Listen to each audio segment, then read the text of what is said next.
and call the meeting to order. And we will start with the land acknowledgement by council member, committee member Dingle, please. Thank you. We acknowledge the original inhabitants of this place, the Sahobish people and their successors, the Tulalip tribes. Since time immemorial, they have hunted, fished, gathered on, and taken care of these lands and waters.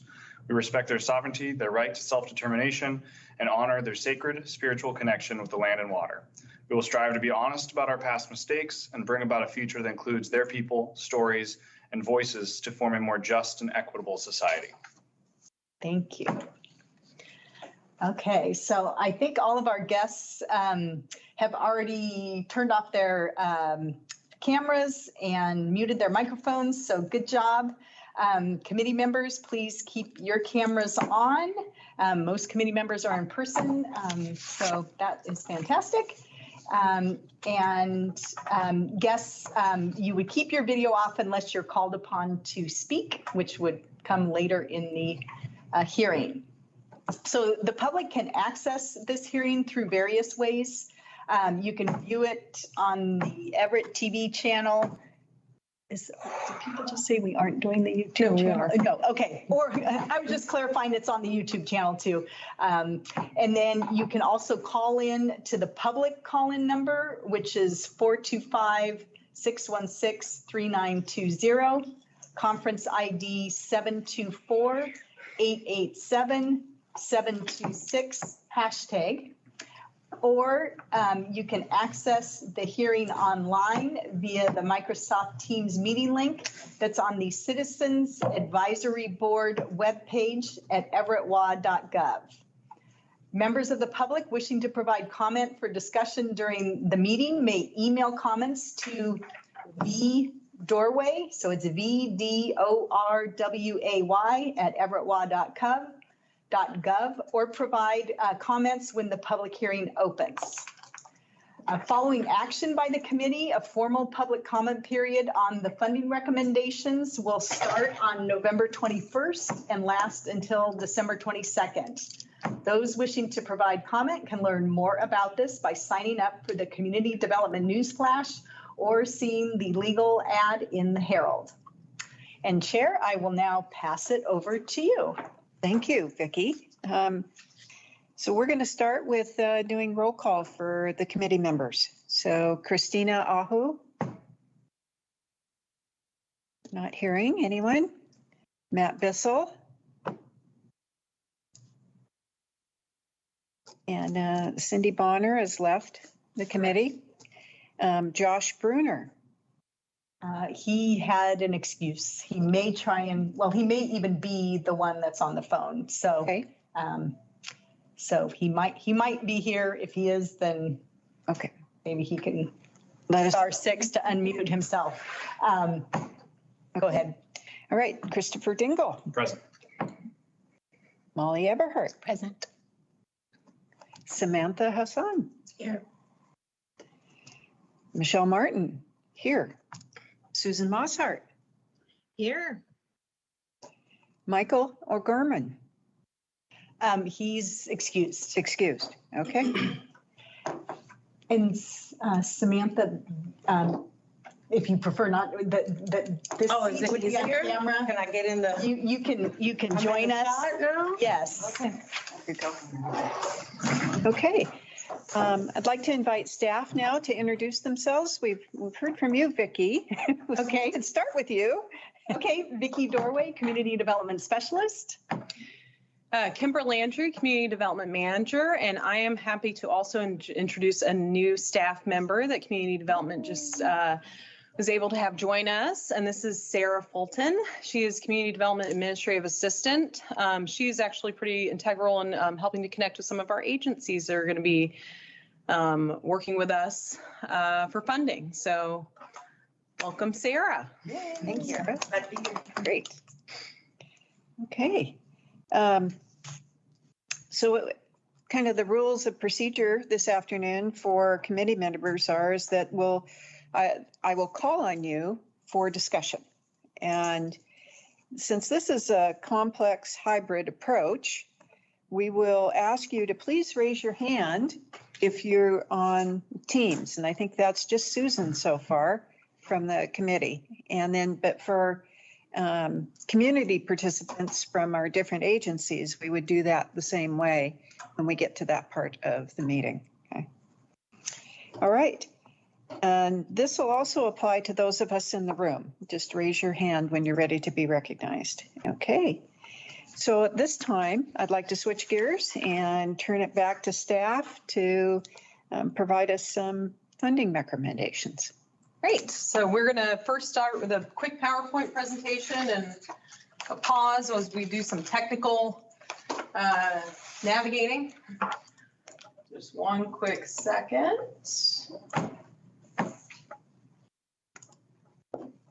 And if I could get a thumbs up or something from somebody that's virtual to let us know that they see the screen. Great. Thank you, Susan. Okay. Okie dokie. So tonight we're going to do a brief overview for before we get into funding recommendations of the 2024 priority needs that were set up for this funding, as well as the funding sources themselves. That's not going to work. Okay, we're going to take a different approach then. Okay. Okay, so again, funds overview. So tonight we're looking at Community Development Block Grant or CDBG funds. These are funds that are directly awarded to the city by HUD. This is going to be very brief because, of course, the assumption at this point is that everybody's at least somewhat familiar with these fund sources. But if anybody does have questions, please do not hesitate to reach out to staff or also visit our website where we have some source information about this. But under Community Development Block Grant funds, those are directly awarded by HUD to the city. We do have caps for those funding sources set by HUD. 15% of our annual allocation can go to public services. 20% can go to administration support, and the city does take advantage of that. And 65% is then allocated to non-public service activities, which can be a fairly big catch-all for anything that's basically not delivery of a public service. Home program funds are also HUD funds, but those are given directly to Snohomish County, and those are then passed through to the city. We get a 20% set aside from the county's allocation. And then we also have 2060 Affordable Housing Trust Fund, or AHTF dollars.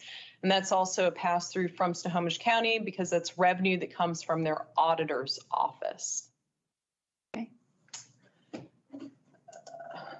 So to revisit our annual priorities, so for these funds, again, the federal and the state funds, we've already had kind of a clear path on priorities anyway because of our consolidated plan.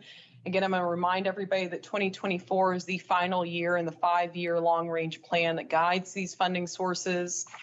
So we want to kind of do our best to meet the goals and intent that we initially set up in 2019, which I know was a completely different world in a sense for a lot of us at that time. But we're going to maintain the priorities that were set forth.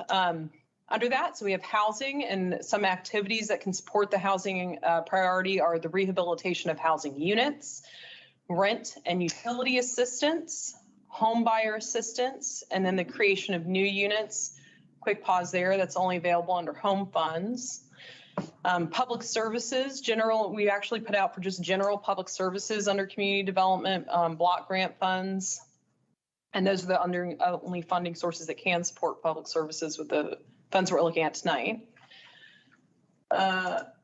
We also had homelessness, and we looked at operational support, eviction prevention, adding shelter beds, and assisted bed placement for the homelessness priority. We also have public facility improvements, and that can range anything from a food bank to a senior center to a couple of the examples I'll actually give updates on, like 2 slides. We have public infrastructure improvements that can be lighting, sidewalks, and we have an economic development priority as well. And a specific activity for that one is facade and or building rehabilitation. So we talked about what the funding sources are. We talked about what the priorities are. And so what are we actually playing with this year for allocation? We're putting out what is now our regular typical allocation from HUD for these federal funding sources. We were kind of past the point of getting special increases for funding due to COVID. And so now we're back in just our bread and butter of what we always typically work with. I will say that I would love to be able to have further conversations on what we can do to see our allocation increase for some of these. But it's, a lot of this is based on HUD programmatic formulas. And so we're kind of stuck with that. So we have $850,000 that comes through for the CDBG pool. When we look at that 15% cap of what we can use for public services, that comes down to $127,500. And when we look at that 65% that can be used for non-public services, that's about $552,500. Again, I'm going to remind everybody that the city uses the reserve that we are allowed of the 20% for administrative oversight, and that is $170,000. Under home, we typically get a $400,000 allocation for home for that 20% set aside, and HTF is typically around $140,000. Quick note is that because we are so far in advance on doing the public process and the funding allocations for these amounts, sometimes when the actual agreements come through from the agencies, they differ a little bit, and we do either increases or, unfortunately, in some instances, decreases based on allocations that were given by HUD. And we really don't know that until those agreements come through. Okay. So when we talk about where our funds are going, and man, that is tiny on our screen in here, and I did not realize that was so tiny. So you're gonna hear me talking a lot about this then. I thought this would just be a visual slide. Okay, so I wanted to show what we funded last year and what funding proposals are for this year. So, because I can't read that, I'm gonna switch over and just talk very loudly, and if somebody can't hear me, please let me know. Susan, can you hear me? Great, okay. So when we look at what we did last year, this big red chunk of the pie is about $450,000 or 25% of our allocations that went to support public facility projects. Now, at the time that we ended up doing these allocations, that was Child Strive's roof replacement project, which we are very happy has gone on very well. We also had 2 city projects, and this was all due, of course, because we went out for supplemental funding rounds for non-public service funds twice. Didn't ever get anybody that bid on those. So instead, we use those for city projects. Yeah, so that's the 25%.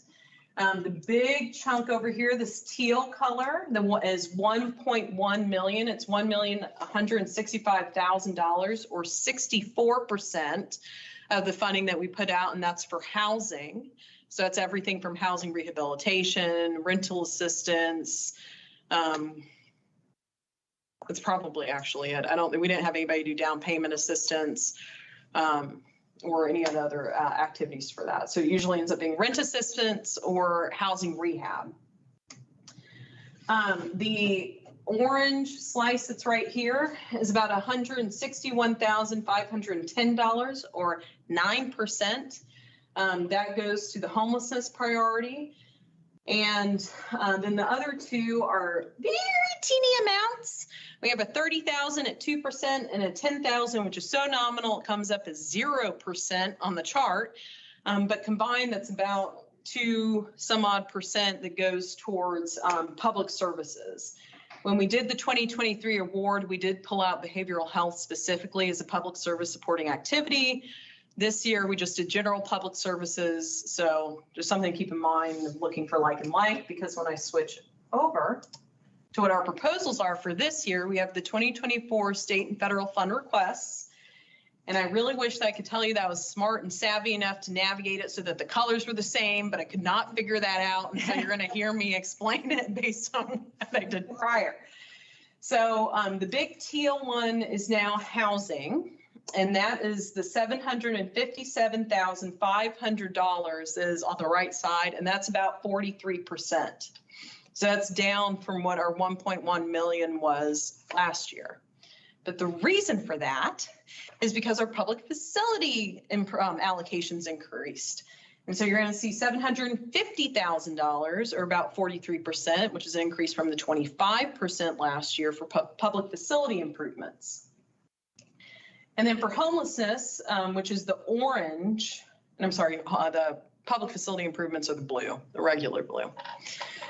For the orange, which is our homelessness, that is $195,650 worth of requests, or about 11% for homelessness. And then because we ended up just doing general public service or just public services under this fund, that comes down to 55,000 or 3%. Both the public services and the homelessness priorities are fairly consistent with what we've done in the past for these funding sources. The public facility and the housing allocations are the two that are that have shifted and had a little bit of a difference. And we'll break down why that's a little bit like that when we get further into funding recommendations. So the other thing that I wanted to be able to give an update on is, so we have the funds that we're currently looking at doing funding allocations for, but the city has had all this other money that we've been able to use for community response with partners. And I felt that it was important that we bring that up just for the committee to be aware of. These are funds that have actually gone to City Council for allocation. They were originally through what's the American Rescue Plan Act, or ARPA, fund allocations that the city had. Since the city has switched this over to be COVID impact funds, so they're no longer federal dollars, they're actual general city municipal dollars, which actually makes it a little bit easier to navigate for our agencies.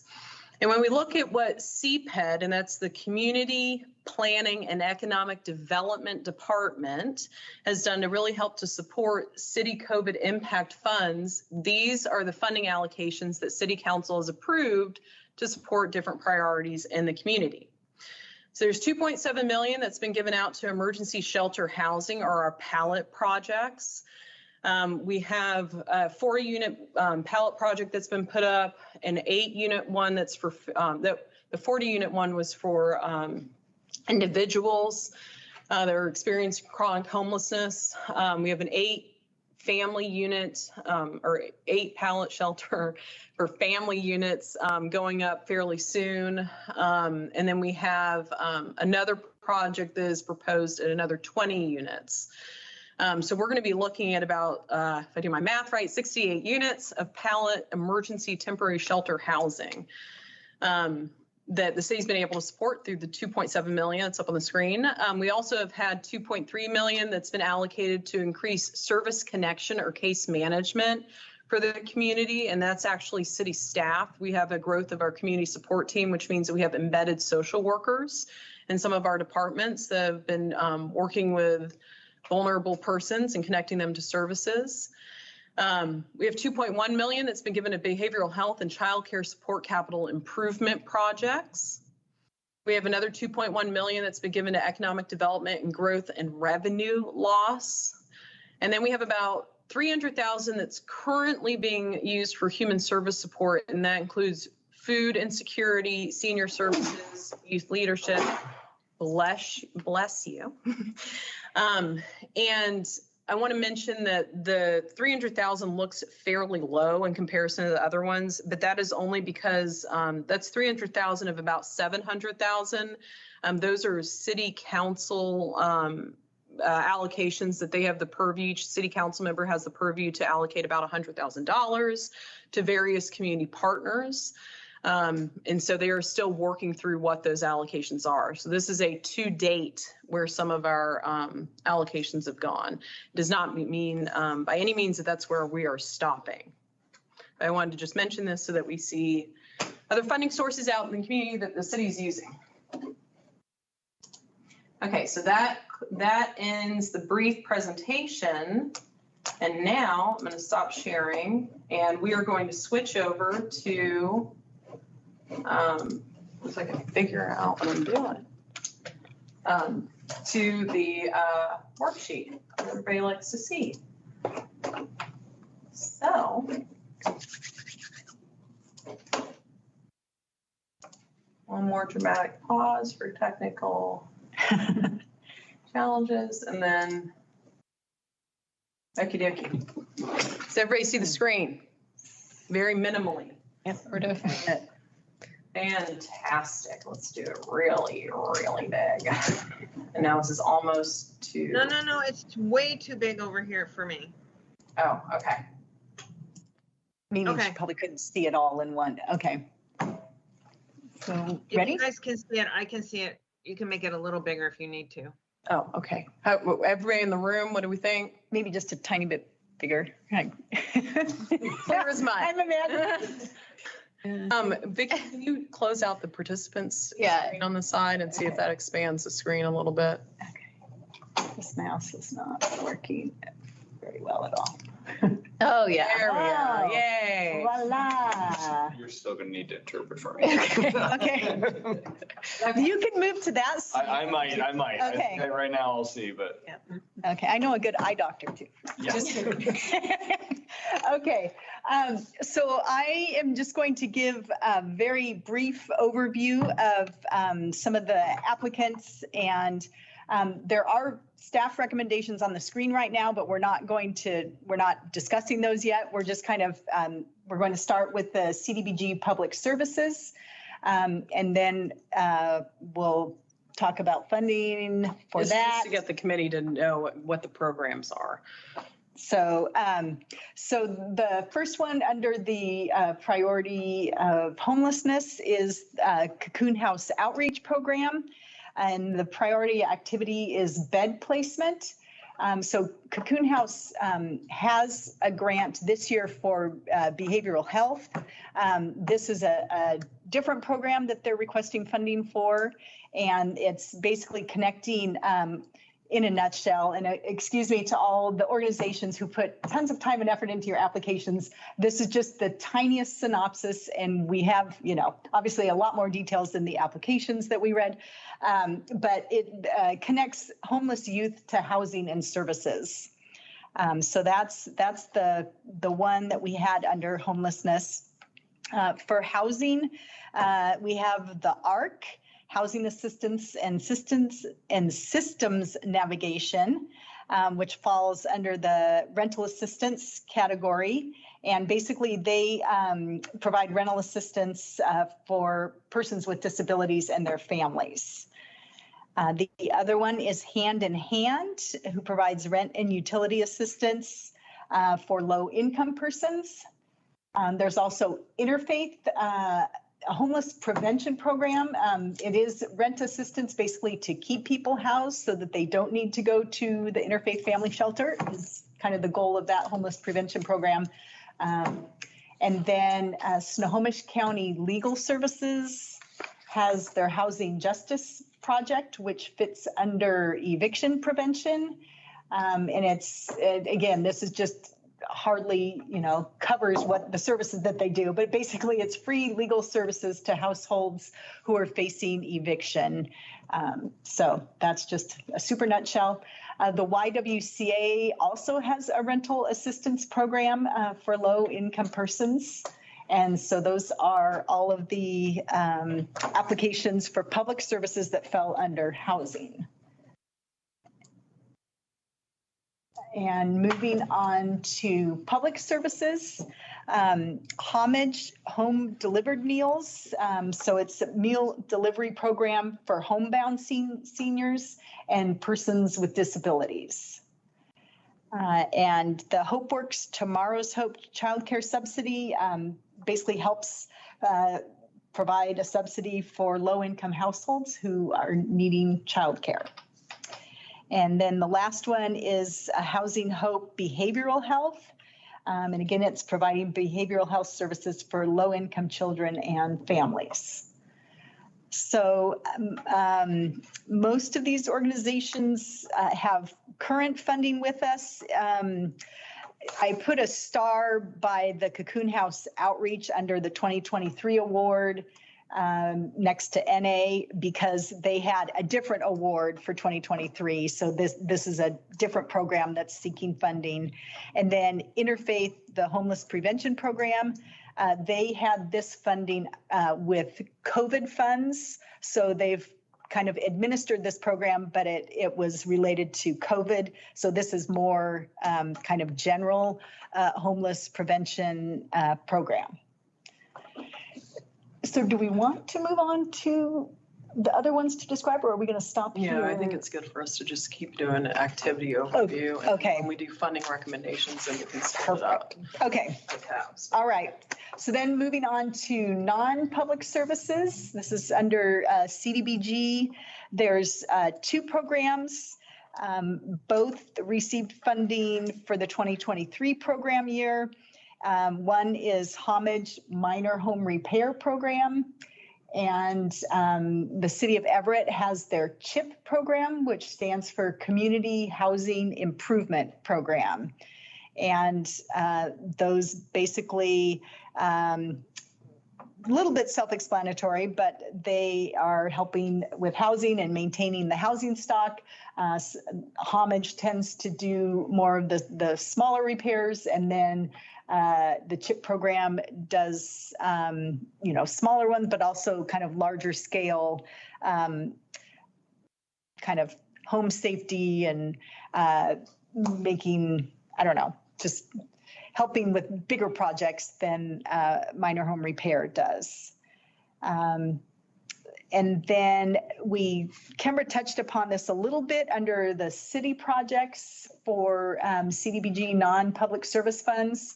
And do you want to, let's see,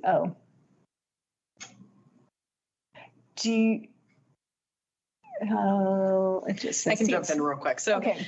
So the city projects, we worked with transit and it's funny, it just says seats. Yeah, that's what I was wondering, because mine has Everett Transit on And it. it does, I think it's just there we go. Oh, okay. So this is Everett Transit. They're actually installing semi seats, which are these little kind of 2-seater kind of things. When we were planning our discussion with them initially, we came to you guys, we kind of had a ballpark figure of what we had available, what we wanted the departments to work with.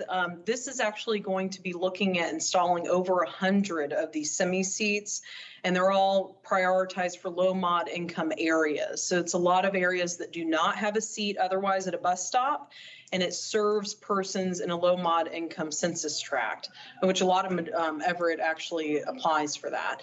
So when we actually have worked with them further on doing their actual scope and then their expectations for expenditures, it turns out that what we had slated, which was around 225,000, needs to be increased, and they need something closer to 400,000 to be able to get the work done.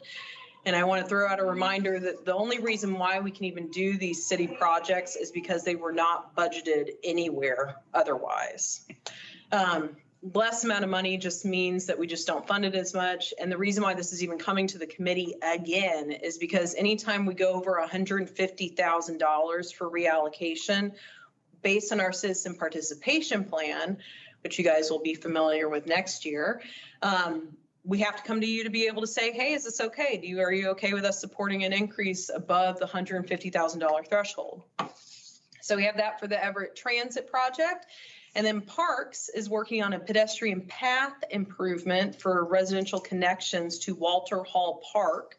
And of course, that's also in a low mod census area. And the expectations around that turns out that there's a wetland we have to navigate around, and utility easement, a couple other things. So here's another expectation of the original anticipated allocation of that being 225,000, needs to increase, not as much as the transit project does, but needs an increase so that they end up getting 350,000 for that work.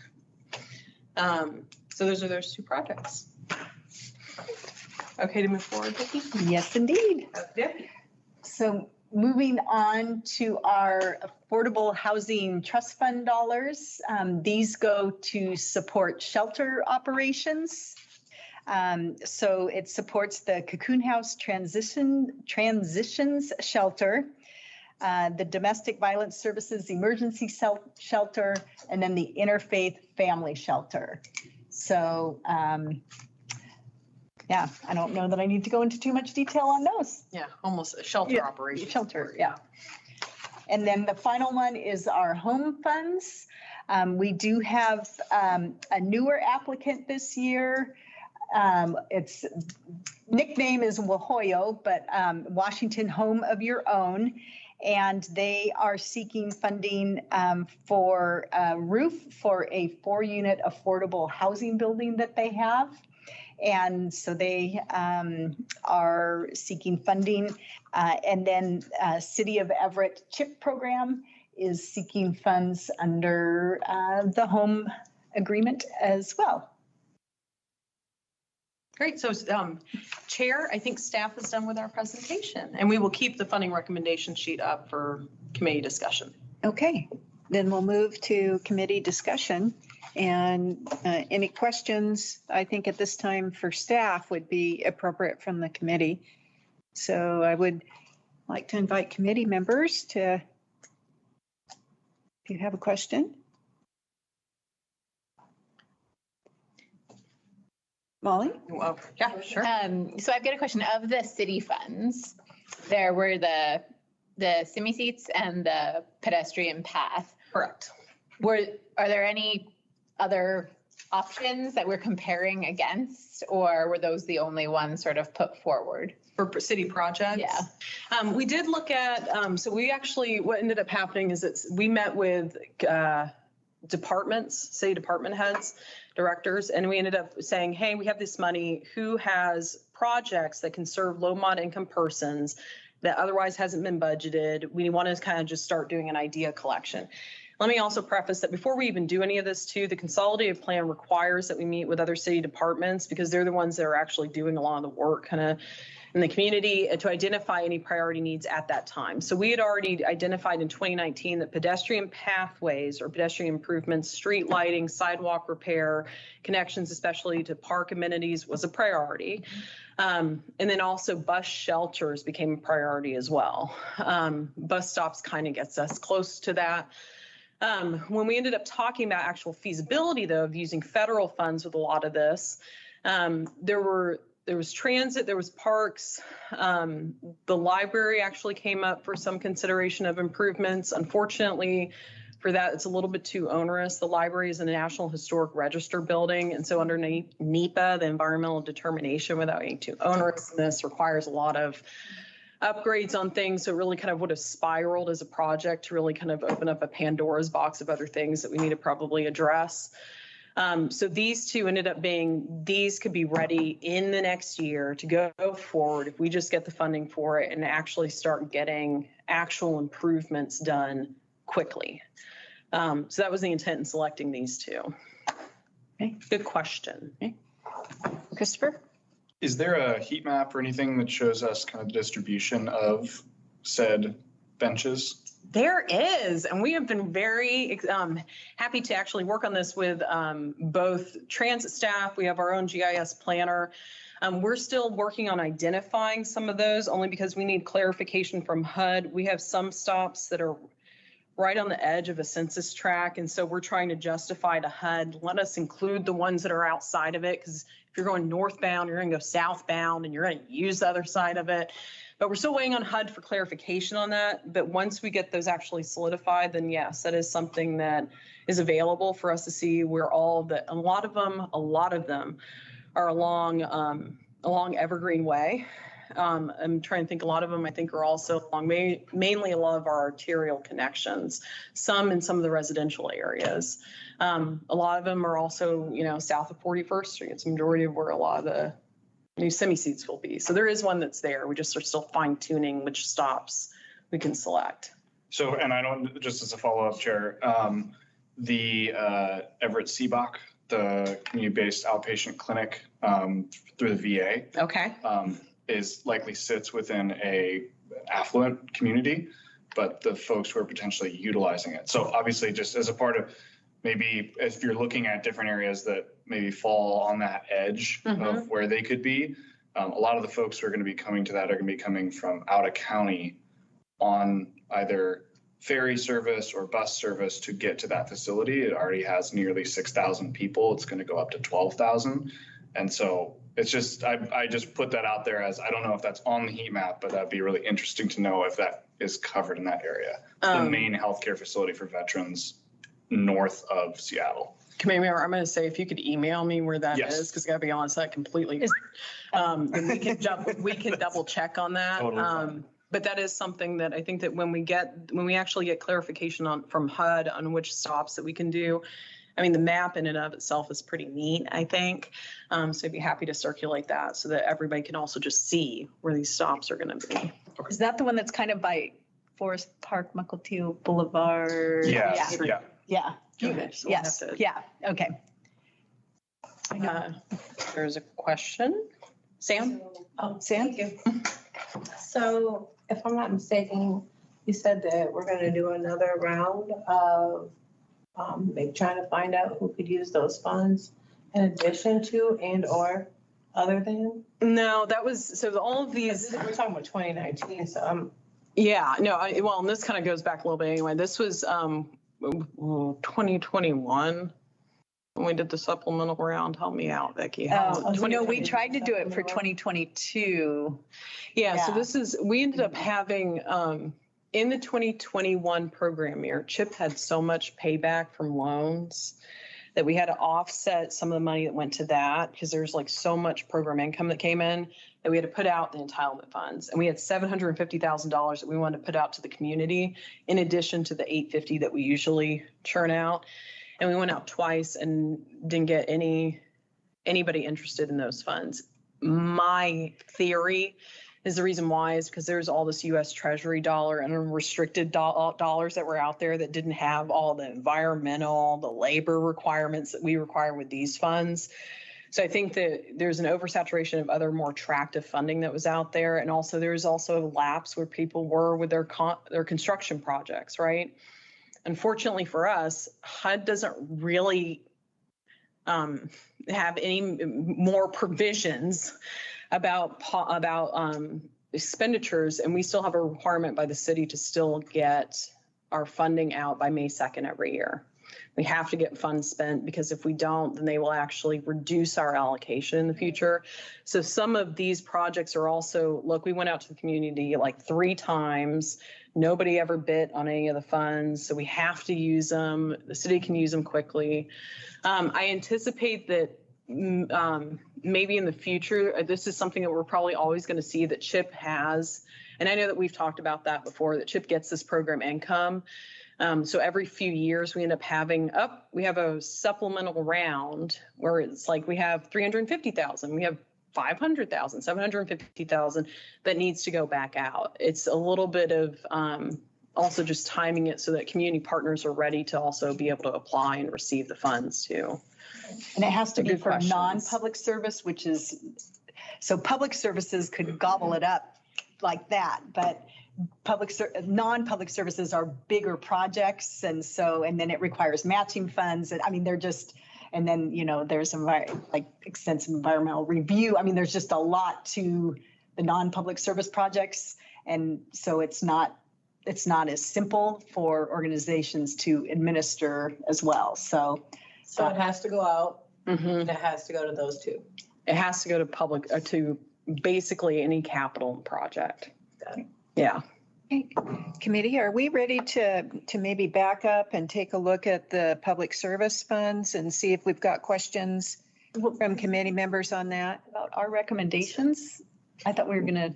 Well, Or we can funding. do that. We can, when we pull it up, if the committee wants us to go into staff recommendations, we can do that as part of this discussion. So Chair, would you like me to start with public services?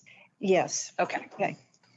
Yes, I think, we need to see if there's any committee questions on the recommendations there before we go to the public portion of the meeting and then. And assuming that it is okay for me to zoom in so that you don't need the notes, Okay. because everybody's read all the applications, we've done all the homework. I'm going to zoom in so that everybody has the ability to actually see what we are looking at. Okay. Okay. Okay, and I see a hand up, and it's Susan. So Susan, go ahead with your question. My question is that usually my experience is that, and I know you did a brief overview of the organizations, but are we going to hear your rationale for these recommendations, or are we just jumping in to move numbers? Yeah, so now we're kind of at that point now, Susan. So that's a good time Okay. for us to Right. discuss it. We wanted to kind of get through at least norming everybody with the applications first, and now we can get into the nitty gritty of funding allocation. So if the committee would like for staff to talk about a proposed funding recommendation on the screen, we'd be happy to do so. I actually have one, but the screenshot is so huge, it's not on my screen. Which program is it? Do you know? I think it's the food one, the feeding the, Homage, Yeah. homage where it's for the, that homage where they're not getting any money. Yeah. Correct. the city of I Everett. was curious about that too, yeah. Yeah, isn't this the one, the city of Everett? And these are people that don't fit the Meals on Wheels category. These are the people that fall outside of that category that are either disabled or by age don't fit it.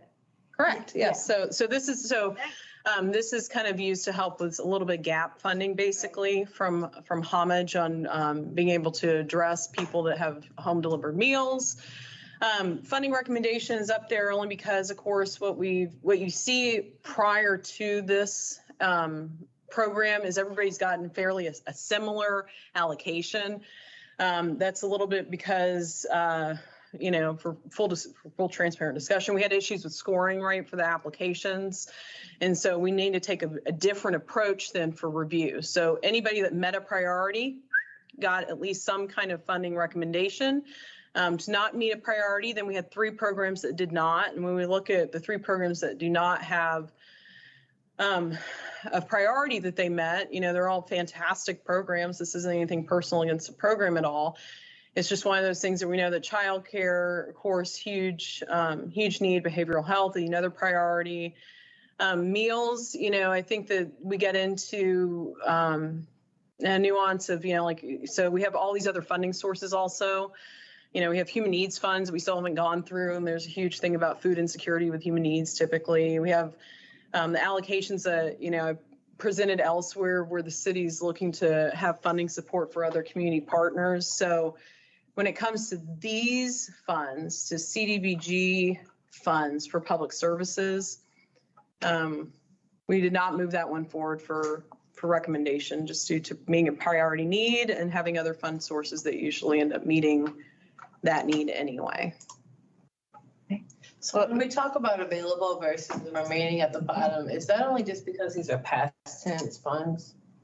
Oh, I was going to explain that. So this will, when the committee does their allocations, that's when the remaining will start ticking down as we put money into the committee recommendation column. So that will zero out. Yeah, that'll zero out once you allocate, as you allocate the funds or make that. Because we have yet to allocate the funds. We're just looking at some questions related to your recommendations at this time. And so want to continue to invite committee members with questions. Molly, go ahead. I thought that we had made childcare a priority. That is under human needs funds. So that was because of the mayoral directives, but it's a very good point. Okay. We also talked about for this fund source, childcare is a priority for capital improvements, though, is something that could be an example for that too. But we didn't get any applications. No, we didn't get any applications for that. Okay. Can I ask a follow-up question? Sure. So you said with homage, they would also be eligible for human needs. Have we already gotten those applications in? Like, do we know whether they've applied? That's a very good question. Yes, we already have applications in for human needs. I do not remember if that was an application under that, but the city does support the delivery of meals through the Carl Gibson Center with Homage. And I think that we can't remember off the top of my head what that allocation will spend, but that's something that does typically come through for human needs. But that's for people that go to Carl Gibson. So essentially you're saying they do have supplemental funding. They do have human needs funding for meals to seniors. So perhaps this is a good one to ask if Homage is here tonight in the public hearing when we are able to ask some questions, we could say, what alternatives to this funding do they have to meet this gap need that exists in the city of Everett? Absolutely. They should already know though, also, right? Or we could just ask for general questions, but they know. Yeah, we can ask them in the public hearing part of the meeting if they're online. Okay. Okay. Okay. Any other questions about the staff recommendations for these public service funds? You guys want to get into some of your own funding recommendations? Do you have a printout? No, we do not have a printout. You have a question from the screen. Okay, Susan, go ahead. Can you scroll back up to the top now? So I Is there can any see chance, the top. could you like email it as an attachment? It's just so hard when you can't see all the rows compared to each other. Right. Can you do that, Vicki? Do you I want can me take to- a picture of it on my phone. I'm sorry? Didn't she already? I'm gonna take a picture. No, it This is wasn't. a It's not staff the worksheet, no. No, we don't kick out the worksheet prior to the hearing. Sure. May I Go ahead, stand Chris. next to this to be, will it be a cause of problem if I apologize. My genetics have failed me. There is a completely open seat. Sit next to me earlier. I was gonna stop right I'm hesitant. That's okay. And I think that actually if we want to just have, just do quick print off, maybe Sarah, can you run it, if we print it off to the copies real quick? You send that to me. Okay. If it helps, they're all 17. Yeah. Now I see that.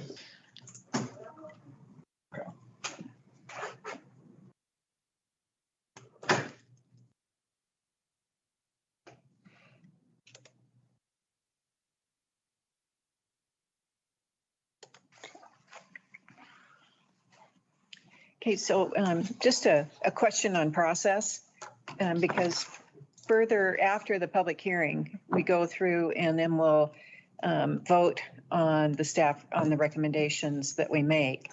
But it is appropriate at this time for us to kind of confirm recommendations as we go through these. Absolutely. So it might be is that we just start at the top here and see whether or not the committee, you know, you're not locked in because it can be adjusted and we can start to load into the recommendation space, the amount of funds based, you know, just start at the top. And we would start with Cocoon House, which is the outreach program to help them get permanent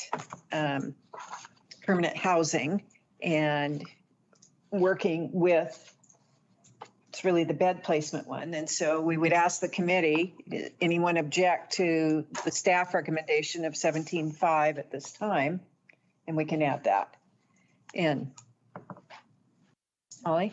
I see that they've just been all given the same amount, and thank you for the rationale that it was because they all met the priority. To me, it would make more sense as a starting point to use some sort of proportion of the award request, because, for example, you've got like Hand in Hand, which is basically getting its full amount request, 17.5 out of 20,000, versus, you know, the ARC, which is getting half of its request. So You took that right out of my mouth. yeah, it might make sense to like figure out, you know, if we're going to start from a place where they all get some sort of equivalency, might we make it proportional to their request rather than a fixed number? Chris?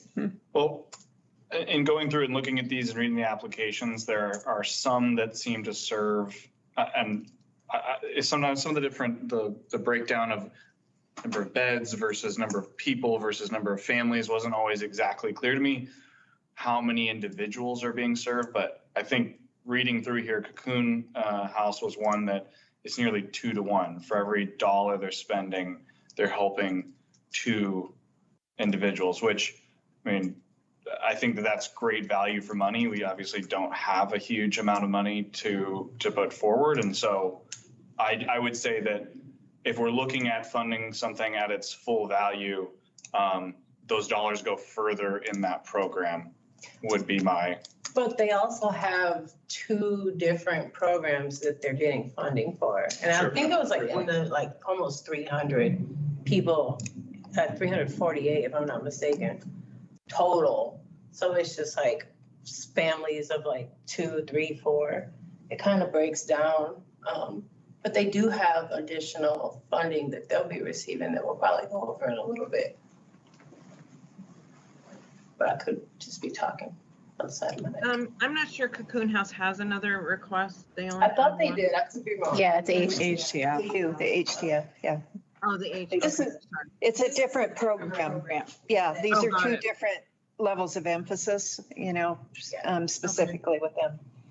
Okay, so Molly? Well, I do think they are unique from the others Yeah, right. in the age range that they're trying to reach, Right. which I think is a really important age range, right? And like preventing people from entering that lifelong cycle of homelessness. So I think, you know, giving them their own solid amount of funding is important because no one else has an explicit focus on that age group. Okay. So as we go down through each, Susan, go ahead. Yeah, I want to go back to Molly's, just briefly, Molly's suggestion of doing either a percentage or something where we, right, instead of it all being the same amount, like, do we want to approach it that way, or do you want to just talk about all these wonderful nonprofits?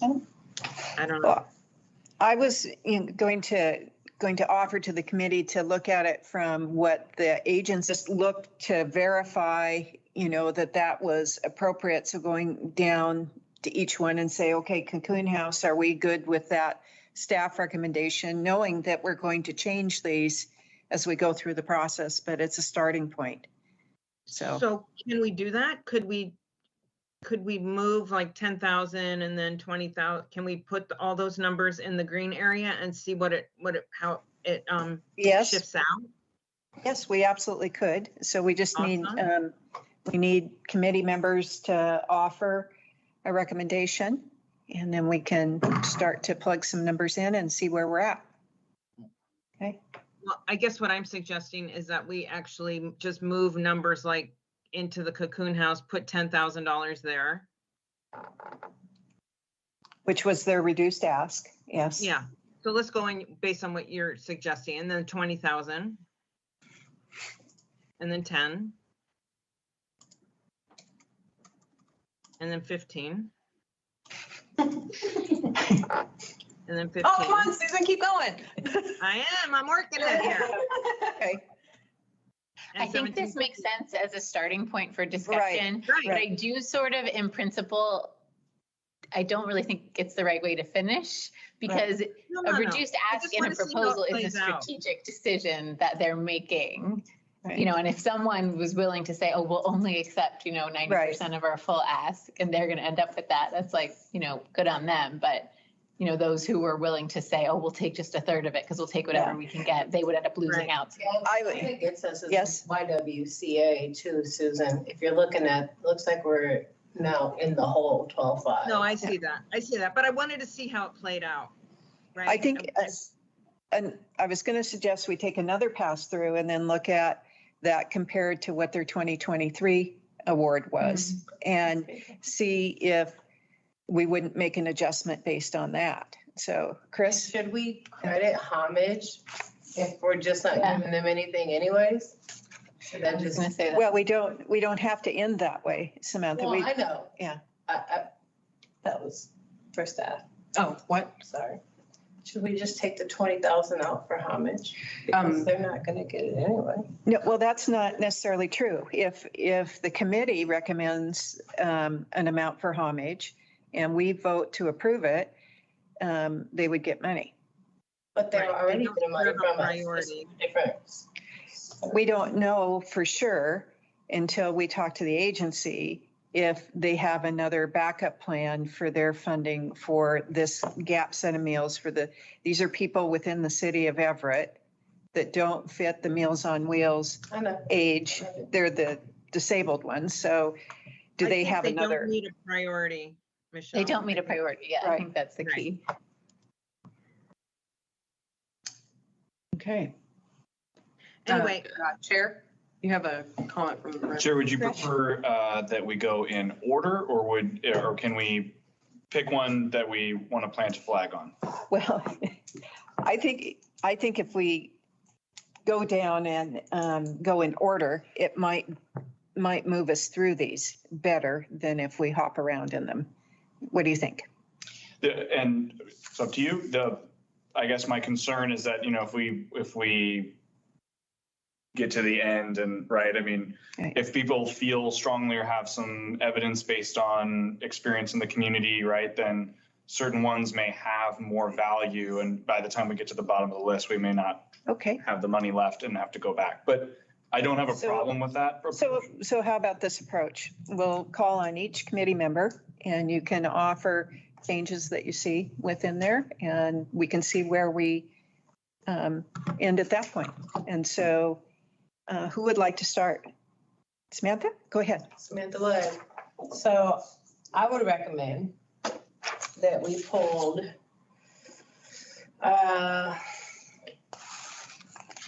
1.5 from interface and SCLS and put that towards hand in hand. So that you, Oh, see, I'll make sure my math is right. Okay. So you raised those and, That's. yeah, lower those two and then put them both hand in hand by that right? 1.5,000. Well, go to the bottom Yes, so you can ma'am, see the. that's correct, but also taking the, yep, okay, and then, yeah, you got it, well, yep, you got it, Kimbra, you nailed it. That was my recommendation. okay. How about Christopher? So I would also like to speak to hand in hand. The value for money thing, they're saying 80 folks being served by this for a relatively low ask. They're $20,000. I think it was the highest value for money of any of the programs that came through. And it's anecdotal, but I'll tell you that, like, in my neighborhood, people shut off heat in the winter. They, get rid of their recycling or their garbage service. They do whatever they can to lower their costs. The utility thing, I think, is, again, something that can get people, it can lead people into problems with, say, eviction, right? If property becomes dirty because you've gotten rid of your trash service, or you could end up finding yourself in other legal trouble because of how you dispose of it. It's a kind of a, cascading problem. So I think, in my opinion, that offers huge value, and I'd like to see it funded at its full ask.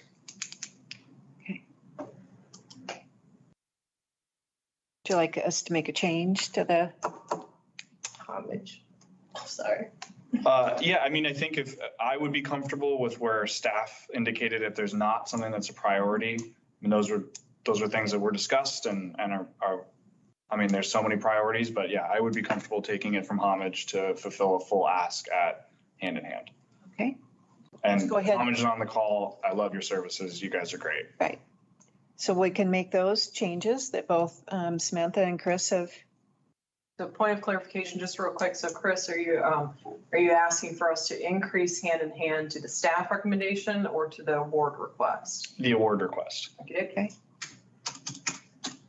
So, Okay, no. and then, let me see if Christopher has any further. I just, that's the one I wanted to really highlight at the top. Okay, so Molly?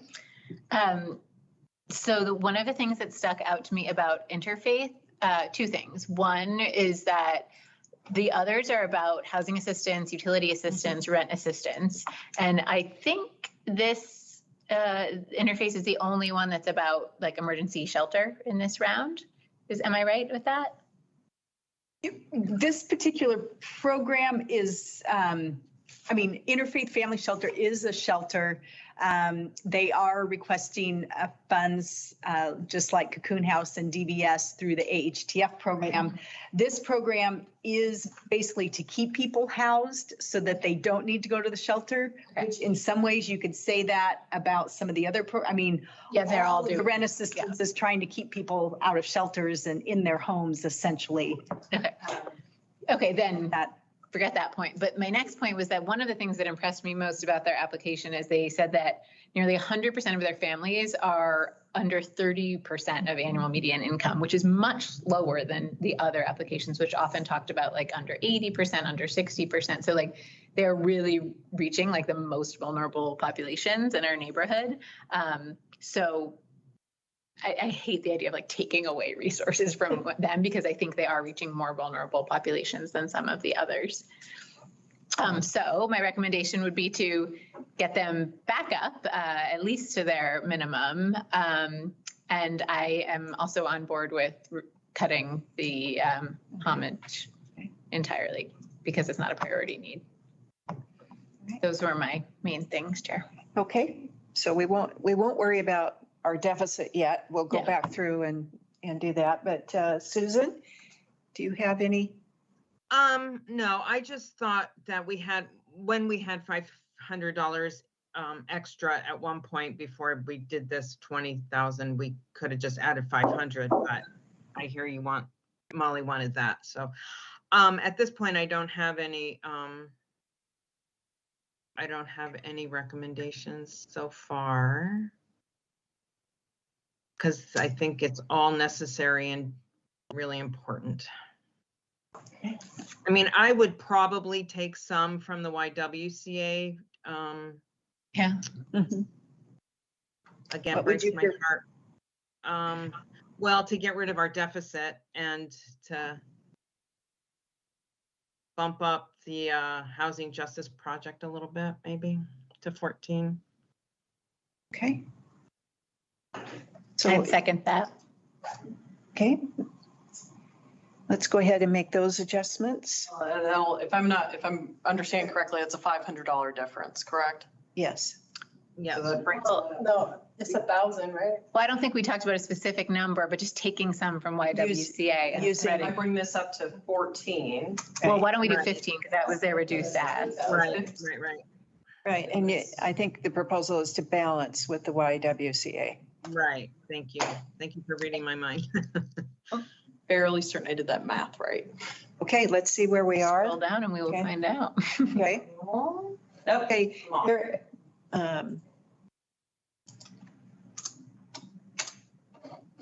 okay. Bearing in mind that we're not locked in yet. We still have public hearing to go, and then we have a final vote to go after that. So, Christopher? Thank you, Chair. I think I'd like to see at Cocoon right now, we're at, where's that, 10? Is that correct? Correct. Again, just, I hate to just be a black and white, numbers, but I think that not only what Molly said, I was trying to think of the title to give everybody, but what you said about hitting a specific age group and the long-term cycle of homelessness, I think it's just so much value. And I look down here, I see Housing Hope had their minimum ask at 10. Are we at 10 for them, or are we at the? Oh, okay. All right. Well, yeah. I guess I'd just like to see if there's a way to get Cocoon House a little higher because of the value they bring and the unique group they're serving. I think it goes kind of hand in hand, but not the organization hand in hand with what Molly brought up about interfaith, right? Hitting a very, very low income bracket, a unique group of people that these funds can help. And then Cocoon House, again, hitting a very unique group of people. So I don't have a recommendation for where we would take it from, which probably isn't very helpful, but I guess, where are we at YMCA? YWCA, I'm sorry. 27,500. 30,000 was their reduced ask. Right, that's such a big ask. Yeah. And they asked for 25,000 in Their award was 25,000 in 2023. Yeah. Correct.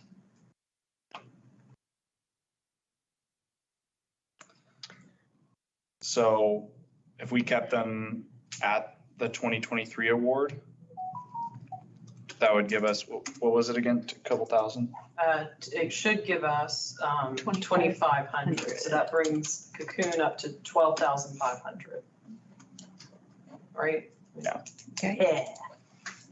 Okay. I have a question, if I can ask this question, sorry, just butt in, but, so I know that we started, playing with numbers, but some of the, the staff recommendations are mostly equitable here. Not to reinvent the wheel, but, if we're trying to break it down to get most people what they want, and I don't know, I just feel like the 17.5 is more than, the reduced ask for a lot, except for the YWCA. Did my fellow committee members not feel good with the 17.5? I know we were playing with it at first. Just I trying think to the get question was, what programs did we have, did we feel would be more impacted in a positive way with different funding alternatives? Okay. Another, like, I think, like, why does the YWCA have such a bigger ask than the others, right? And part of me thinks it's because, like, they can handle that much money. They're this huge institution, right? Like, their annual budget compared to all the rest, like, put them, was huge. So if they're all doing good work and doing, frankly, very similar work, like, do we want to think more about supporting more local Everett-specific institutions that are Can I make doing similar stuff? Yes. clarification? So the YWCA is part of the King County YWCA, so that's why their budget looks so Yeah. large, but they get funded based on Snohomish County, so their budgets are, more comparable to, some of our local nonprofits for Snohomish County. So anyway, just. And perhaps if they're on the call and when we get into the public hearing, it might be a good to ask them, about their approach. So. Well, There- their there's that. applications said that this year, the amount of applications for rental assistance exponentially grew from last year. Right. So I think that's why they're asking for that much money, but I think they're the only one in town too. The YWCA right up there The only one in on town. Broadway. Yeah, I have not seen another YWCA anywhere in Everett. That's the only one that I know of. Yeah. In Everett, yes. Okay, committee, do you think we're ready to move to the next funding group to see about applying recommendations? Mm-hmm. We'll get another opportunity to adjust. So, okay, so can we bring up the next group? That'd be the non-public service? Can, and staff will just interject that the rest of these should be fairly easy. I think Okay. that this is probably your hardest. I've tried to be mindful of our agencies that are here with us and to allow that time. Okay? So Susan, let me know And I think, when the pinch point is. I think I'd like to go around and ask each staff, each member of the committee to take a look at the first grouping, the non-public service. Do you have any concerns with the staff recommendation or any adjustments to be made? And we could start with you, Samantha. Okay. Well, I just looked at the staff recommendations 5 seconds ago. Okay. I could come back to you. I would have to say, please do come back to me. Yeah, okay. Yeah. All right. Okay, Christopher, you ready to start? Sure. I'd just like to ask staff, in terms of the difference in the type of, that was the thing I wasn't completely clear on, the difference between what type of service or home repair is being provided between the two. Yeah, good question. So it really comes down to, in a simple sense, literally minor rehabilitative projects that are for homeowners versus major rehabilitative projects for homeowners. The other difference is that minor home repair has projects that typically range between $5,000 and $8,000 for some of their projects. And these are all grant, like they treat it as grant funds to an individual, right? So they're going in and helping to repair a water heater, which is now very expensive. They also are helping to. So that's where I was agree with confused. that Because for, from right, for me, I'm looking at a water heater and thinking that's a major. It is major expense. Right. That's exactly right. And minor home repair comes in, helps people not only in homeowners, but also mobile homeowners to be able to navigate kind of those expenses as a grant. CHIP will come in and they do substantial rehab. Sometimes some of the clients end up being persons that might have mental health or other kind of disabilities. And so you may have a situation where somebody may, have a lot of stuff in their home, either needs to be cleared out. Maybe there's some, code issues that need to be upgraded. And so you're looking at much more substantive scope of projects. And when that happens also, those get treated as loans on the property, and the client knows that when they end up doing it. But the whole point is to maintain the house structurally in good enough standing so that the homeowner can stay in the home for the next 20 years or however long. So you have something that's a grant in a small, minor rehabilitative state that can cover a few $1,000 expenses versus a loan, which may be some of their projects right now are around $100,000, depending on the scope of services. So you also have a very high project need for expenses for that program. Roger. So, and I'm just going to repeat it again. So homage would be that the water heater, the smallest, and CHIP is the foundation, is the code violation, is the complete okay for it. Yeah. But CHIP also gets program income from Because the of those loans. Yeah. So that's why sometimes if CHIP gets a loan payoff, then we have extra funds. Sure. And then we need to reallocate them. So, I mean, it's hard to compare apples to apples in this one. Yeah. I mean, based off of that explanation, Chair, I would back the staff recommendations on the values. Okay. Molly, are you ready to? Yeah, okay, so CHIP thinks that it can support 3 households with this funds plus basically overhead administrative expenses. Okay. So if we're cutting it significantly from the recommendation by 100, so that might reduce it, let's say, to 2 households. So Actually, is that how it would work? So right now, you guys allocated $500,000 for the 2023 award for CHIP. Fantastic. The reason why they asked for $500,000 is because they could look at their loan list and see how much money was going to be anticipated in the next year.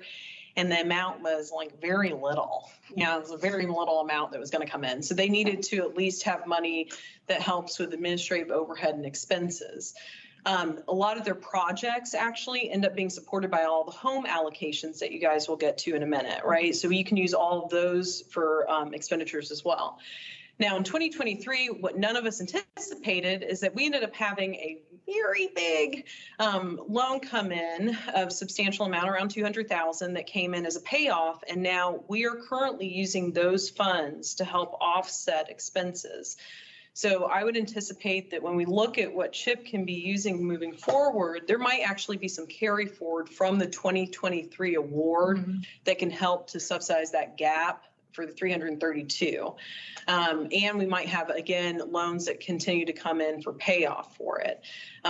CHIP will be looking at utilizing the home funds that they consistently have, because there's program income from those funds as well that can continue to help to support projects. They also have, and I don't want to get too far ahead of myself, but a fund that's called a rental rehab program. And when we get into the home page, I can explain a little bit more about that, because that may also help with the La Jolla discussion. So very good question, though. I mean, my main point is that's helpful, and it's good that they'll be okay with that. But I do think $240,000 on household support and then $210,000 on admin is a very high overhead rate.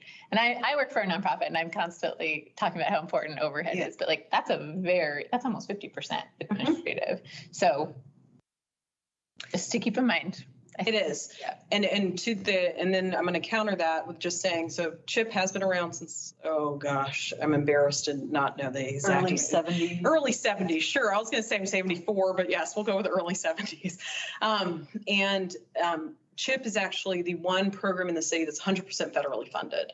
So if we don't cover it, then we're actually cutting salary costs. And when we look at the CHIP program overall, typically it actually ends up being like a $1.2 million operational kind of budget for the year. Their budgets were part of this application packet, and I think that ended up being provided for you guys for review.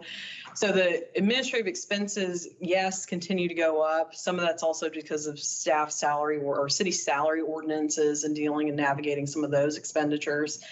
But a majority of their expenses do go to project support, as well as using other funds to then kind of leverage that. Like I said, the rental rehab program, which is separate from the CDBG and home program funds.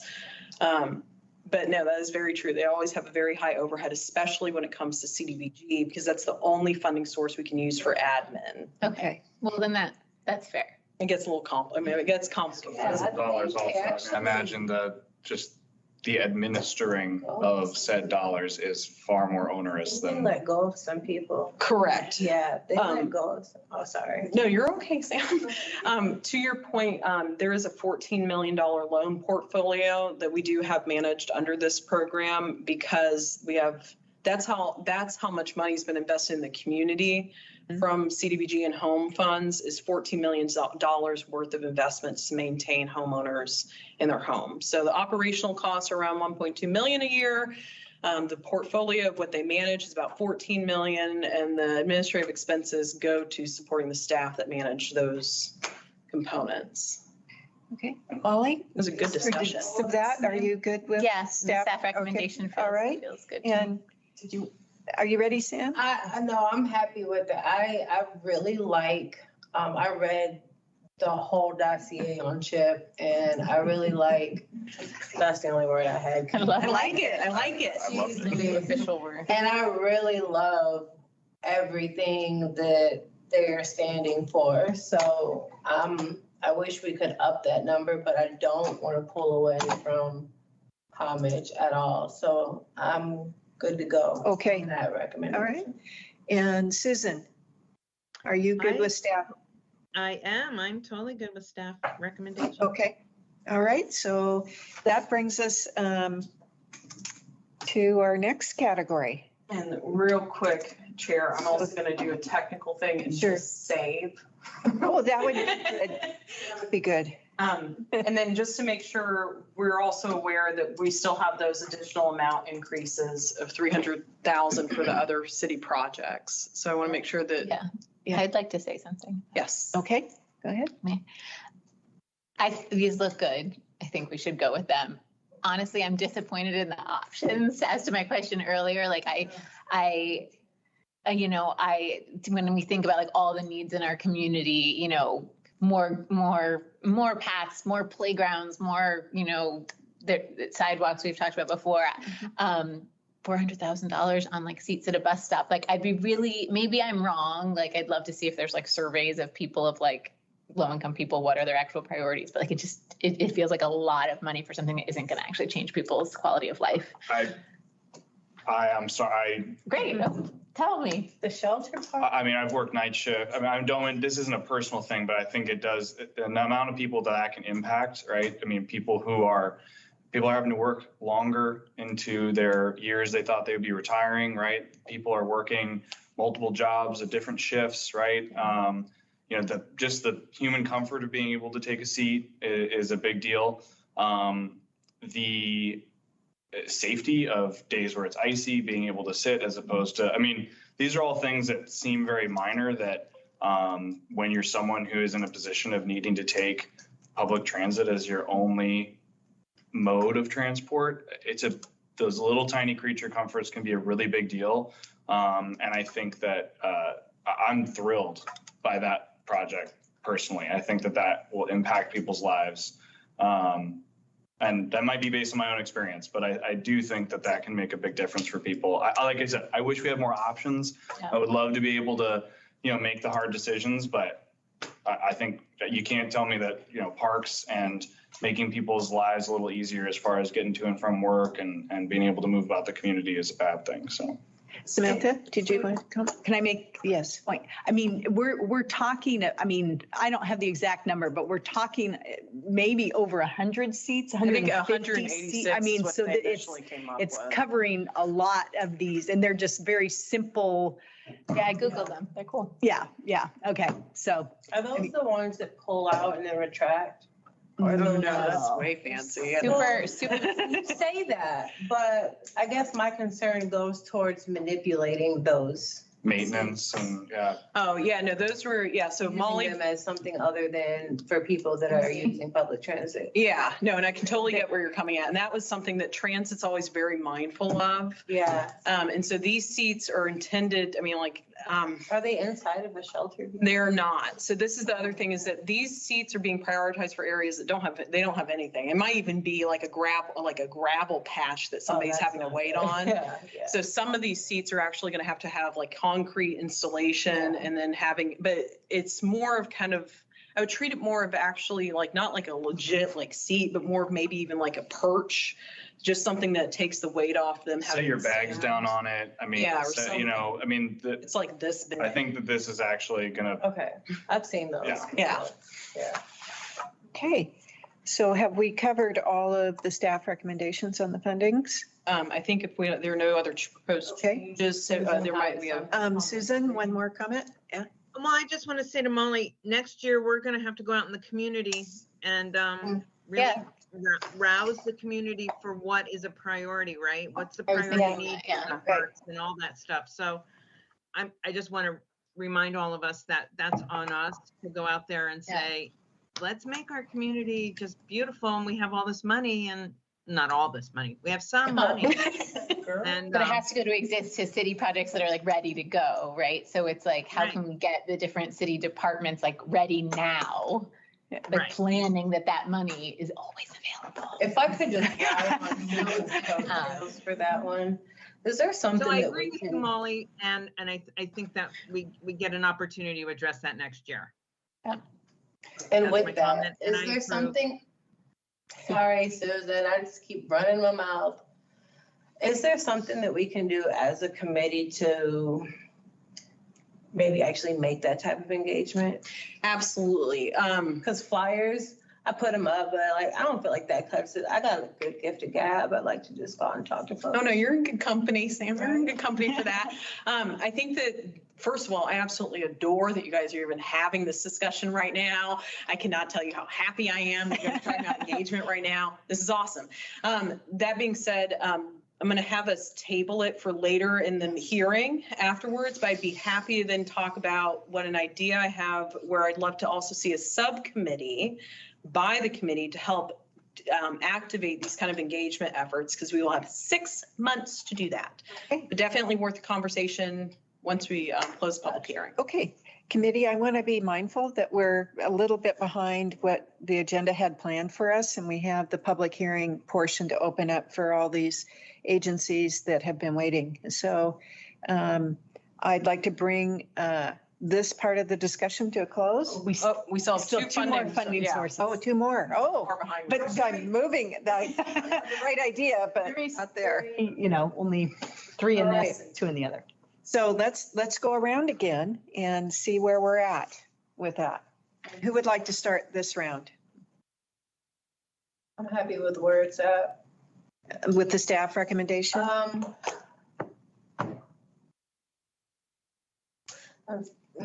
Yeah, it's not, yeah.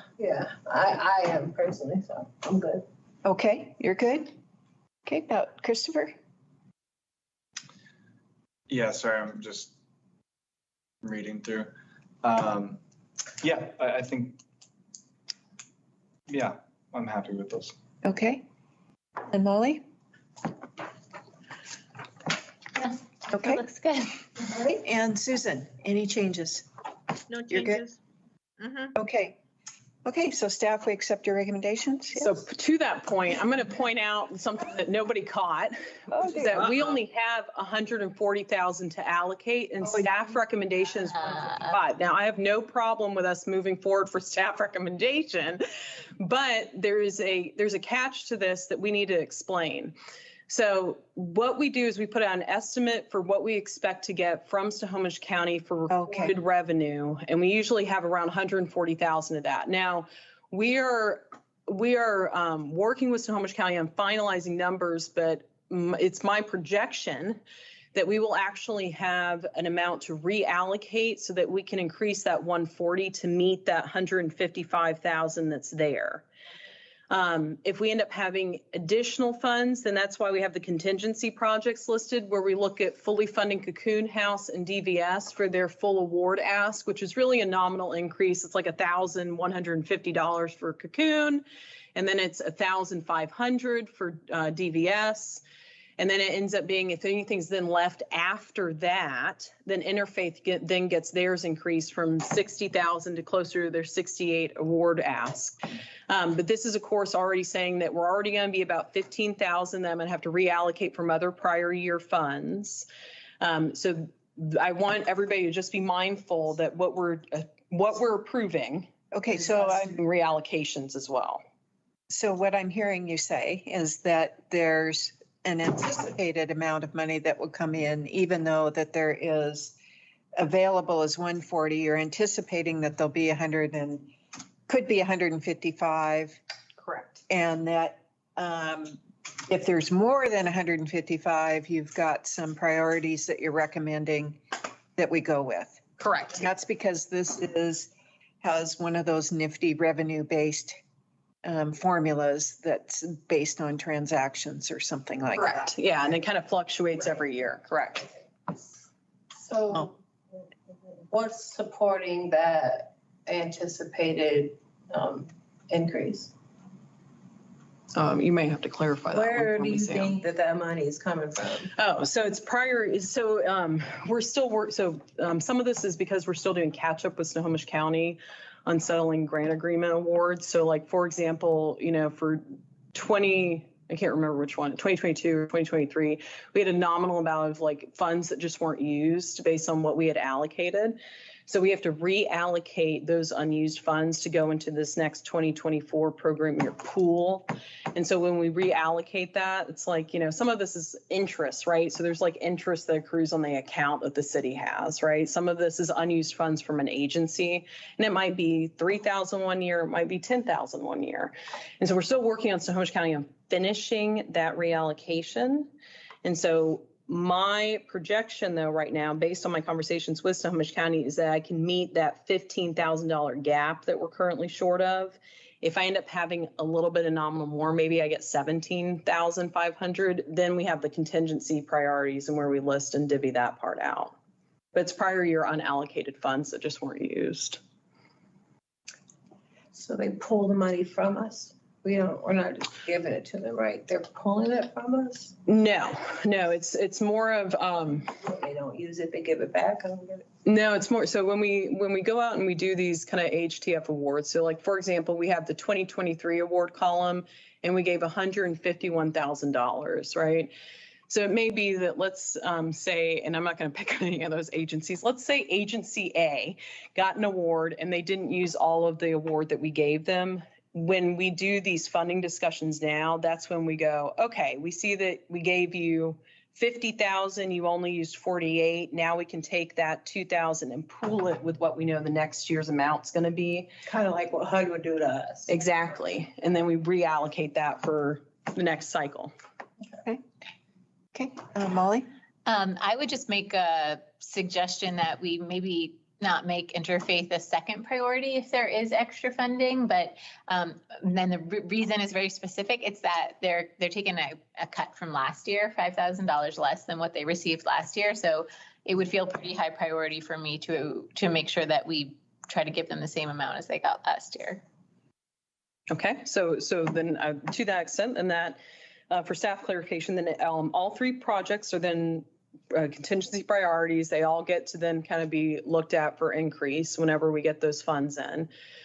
So then would the suggestion from the committee be to meet the other two projects at their award request ask, because that's a nominal increase, and then to give the rest to Interfaith? Or would you like for me to meet Interfaith's first for allocation and then look at the other two agencies for increases after increasing interfaiths. I think that makes more sense. If we're doing it, essentially, I think what she's saying is exactly what HUD would do to us. If we're not going to use the money, we're going to lose the money. So if we do get that reward money back, I mean, they did just fine with the 165 or 151. Yeah. Or I'm sorry, shoot, I'm looking at the top number. With 65, they increased it to 68. Are you talking about that additional? Yeah. $1,000? So that would be my suggestion, would be to first make sure they're all at least at what they got last year. Okay. Which the first two already are. Yes. And then, So have interfaith be first priority with bringing it up to 65,000, and then the remainder is going to the two other agencies, if there is any remainder. Okay. Anybody object to that? That sounds good. Good adjustment. Thanks, Molly. Okay. Okay, so we've gotten through, and we have funding recommendations on all the pools. That's really pretty good. One more. One more? One more? No, I know. That's right, there were Sorry, four. It's a quick one. so exciting. But I It's a think, quick one. yep. Oh, that was. Okay. Real quick, I want to give this before committee does discussion. So La Jolla, 25,000 home funds to be able to do roof replacement in a 4-unit affordable housing building. Under home, it's totally fine to give this to them. There's absolutely no problem. They are going to be held to federal standards, environmental, procurement, Davis-Bacon, all that. These are also, because these are pass-through funds, we work with Snohomish County on also then setting the loan terms, because this is now a loan, because we want to make sure that they maintain the building then for low-income persons. And so it ends up being a long loan term with certain standards and end up triggering federal regulations. One of the things that we've also talked to Wahoyo for, though, is also looking at, and I mentioned this earlier, CHIP has a rental rehab program fund source, right? And this would be a perfect project to be able to take advantage of that fund source as well. Right now, we haven't had a project that's taken advantage of that in a very long time. And that's because typically those projects, there's a defunct funding source. We will never get more funds in that project. Right now, we have 445,000 in that pool. It's something that now, the only thing that we'd even get for that, for any additional funding, is if someone paid off a loan. So we're never going to get any more for that. But it ends up making it so that now we're able to, CHIP takes the onerous of doing now the procurement, the labor, the all of the guiding for the contractor to even do all the project work. CHIP takes over that project management, and you don't have to go through now the NEPA and the federal requirements for some of the components. And now the loan terms are a bit more forgiving. So Wahoyo did want to maintain their award request here, but I want it known to the committee that it might be possible that later on they decide that they'd rather do a different funding source under the CHIP program instead, that has a little bit more of a flexible navigation for their use of funds. Because 25,000 is a nominal amount to have a 40-year loan on a building for. And in that case, with the 25, would we just give it to CHIP? If you decide to do that, that's the contingency for it, absolutely. Otherwise, we give that back to the county for them to use. Seems like it would go to CHIP would make sense. Yeah.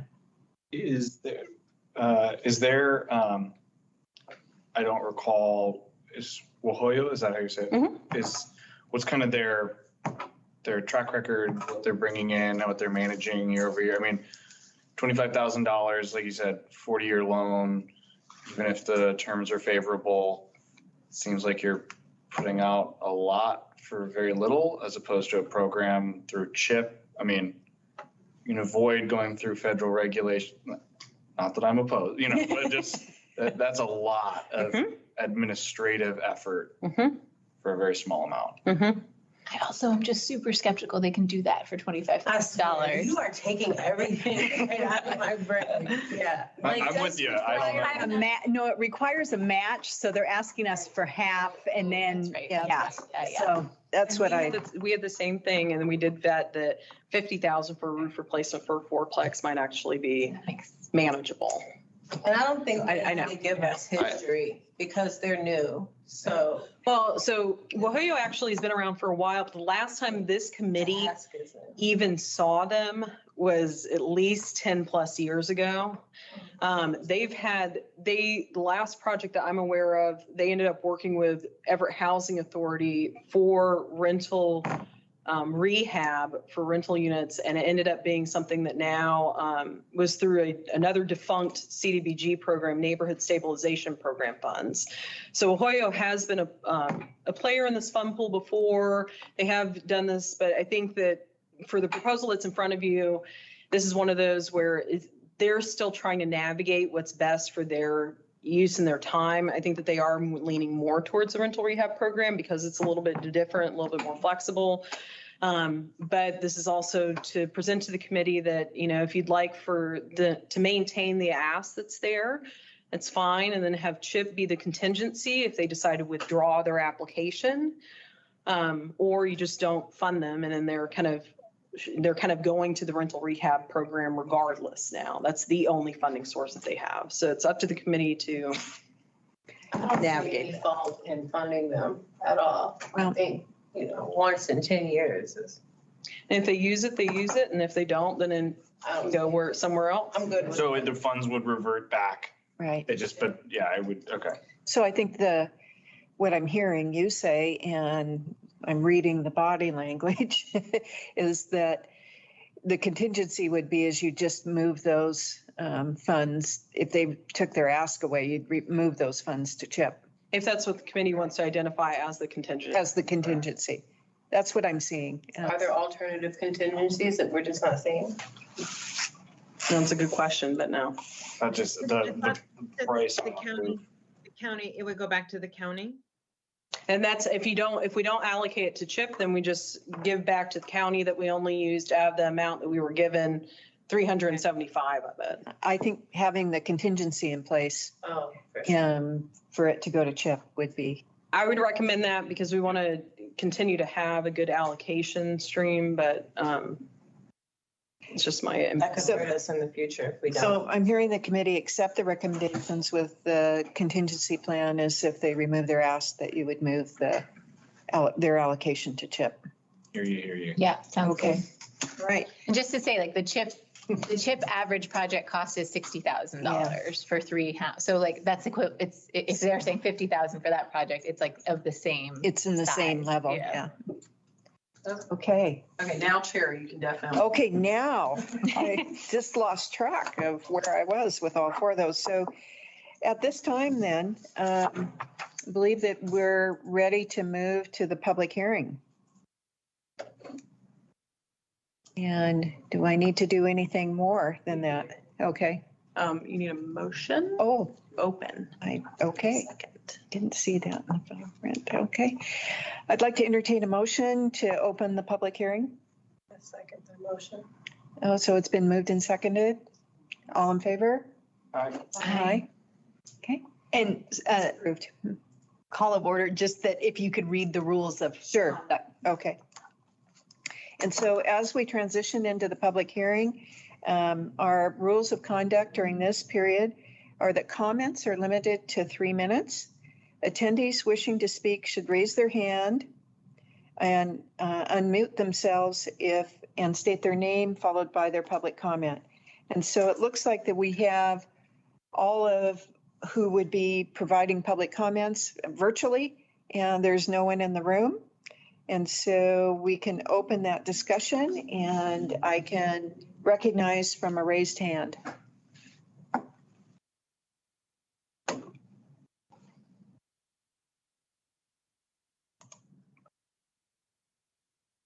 Okay, so let's go right there. Let's start with Jane Pack. And we could unmute. Attendees will have to unmute themselves. So great, Jane has unmuted herself. Wonderful. She just remuted. So, okay, Jane, go ahead.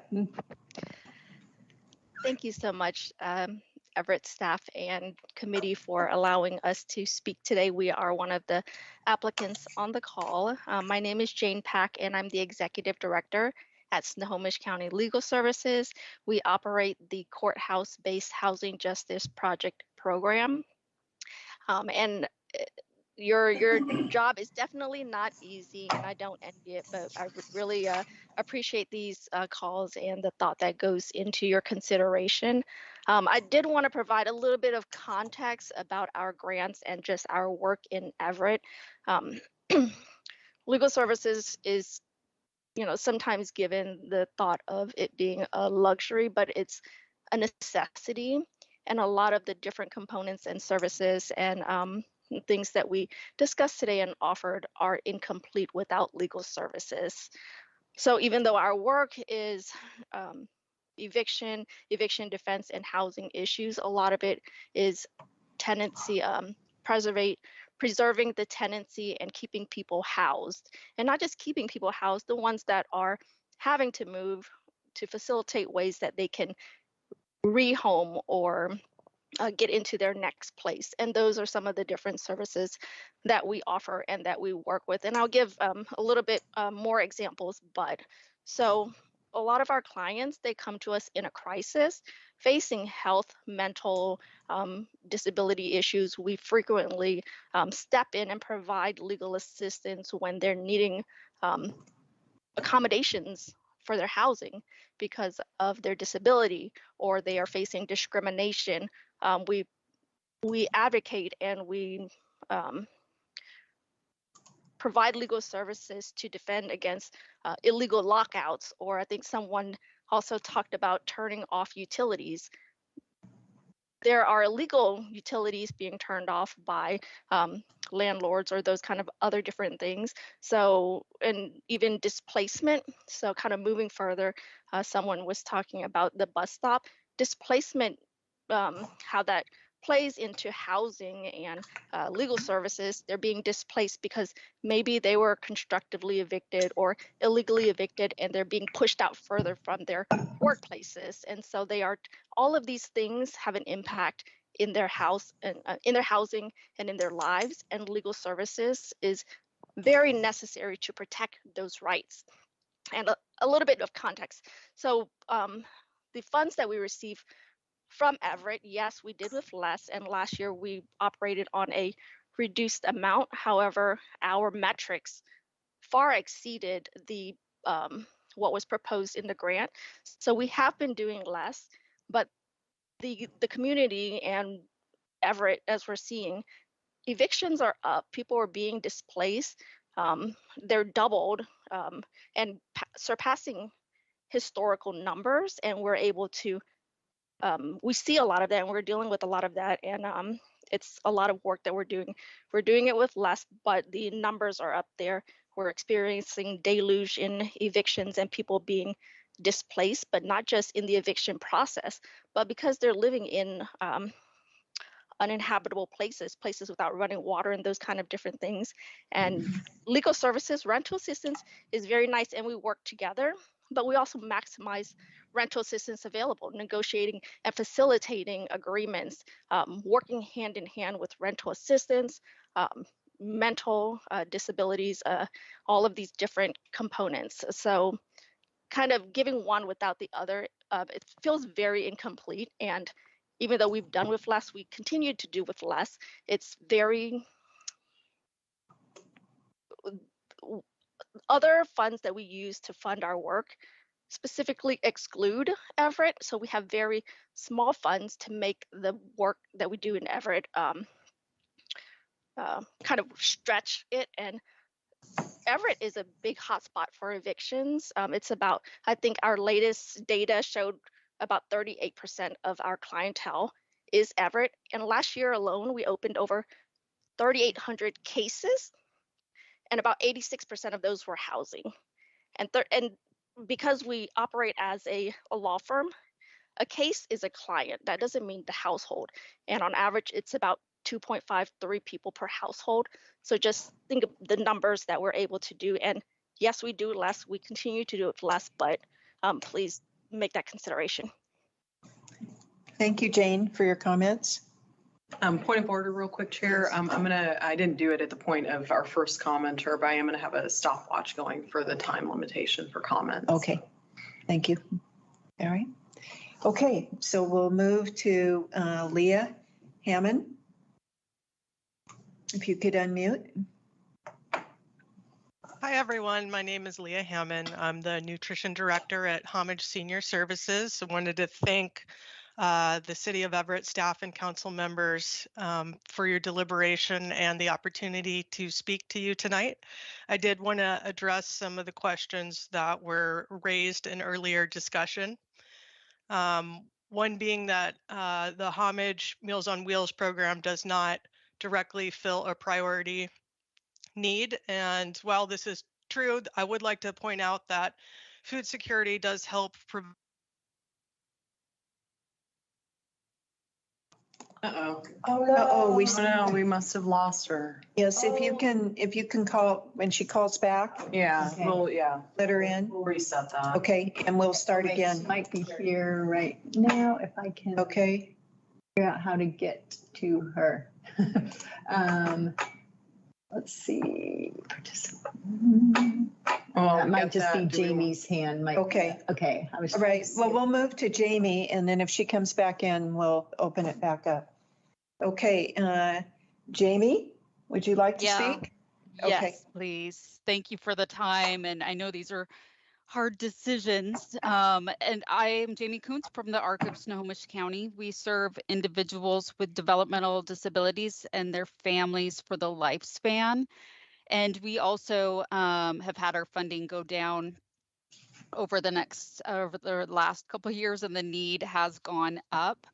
If you have a developmental disability, most of the services are very siloed, and many of our clients aren't able to navigate the complicated systems. Some don't even know the other systems that they have access to. It could be Section 8, could be other funding sources, could be Social Security, could be linking them to a job or job supports, such as job coaches to help land a job. And so also I want to say that we are such a small agency that cutting our funding too much, I just hope that we can keep our staff member that runs this program. We're a very small staff. Most of our staff are part-time, and we only have one staff and myself that help with this particular program, navigating rental support. And this last month alone, I think we received 42 people we've been helping with crisis situation in their housing. We track housing crisis and non-crisis calls. And so our numbers have just skyrocketed. I think with the COVID funds going away and not as accessible to people needing rental assistance, it's been a crisis. And we are the only agency that we know of that serves people with developmental disabilities for the lifespan in the city of Everett, navigating all types of systems, navigations, and supports for not only the individual that experiences an intellectual and developmental disability, but their family as well. And thank you. I know these are hard decisions. Thank you, Jamie. Okay. And I think that we've had Leah come back in. Yes, okay. So Leah, if you can hear me, you're. I can, yes, thank you. I'm so Okay. sorry, I dropped off the call there. That is the joy of a hybrid meeting. I believe I was in the middle of just explaining that we've seen with the Meals on Wheels program that improving food security does help to prevent homelessness and institutionalization. With our current proposal, we believe that we can serve over 3,300 meals to approximately 12 individuals. We do have a wait list for under 60 individuals in the city of Everett that consists of 12 people at this time. We also have a wait list for over 60 living in the city of Everett that is about 20 individuals. So, we would love to be able to utilize this funding to help get these folks support that they need. I believe there was a question about the human needs funding and whether or not Homage had chosen to apply for that. We have applied for that funding as well, for us to help provide meals at the Carl Gibson Senior Center and the Broadway Plaza HUD apartments that are attached to that senior center, for approximately 20,000 meals. So we did apply for that funding, but it is in support of our community table dining program and providing hot lunch to that center. Okay. Thank you, Leah. Thank you. Right. Are there any other participants wishing to be recognized? Okay. Steph, do we have any written comments that you've received you'd like to read into the record? Yes, we do. And this one actually is from Homage. Since 1974, Homage has been providing services that enable older adults and adults with disabilities to maintain their independence and remain in their homes. Our partnership with the City of Everett helps vulnerable community members stay proactive in maintaining their health and independence. Through our varied service programs, Homage assists clients by facilitating basic needs such as a safe living environment, reliable transportation for doctor's appointments, nutritious meals, and mental health services. Access to these services is invaluable to older adults and adults with disabilities, making them feel connected and valued. City of Everett funding for these services is paramount to our sustainability, especially as the demand for services and the cost of inflation continues to rise. One of the key components of CDBG funding is to provide affordable housing. Homage shares that commitment and works to keep our seniors safe in their homes with the services of our minor home repair program. Health and safety repairs for existing homes provides one of the simplest ways to keep housing affordable while helping our older adult population maintain independence and a sense of community. So in addition to that, Homage also provides home delivered meals through their Meals on Wheels program, which helps enhance nutrition for our older adults and adults with disabilities and improves their food security. It also provides a regular opportunity for a wellness check and a friendly visit.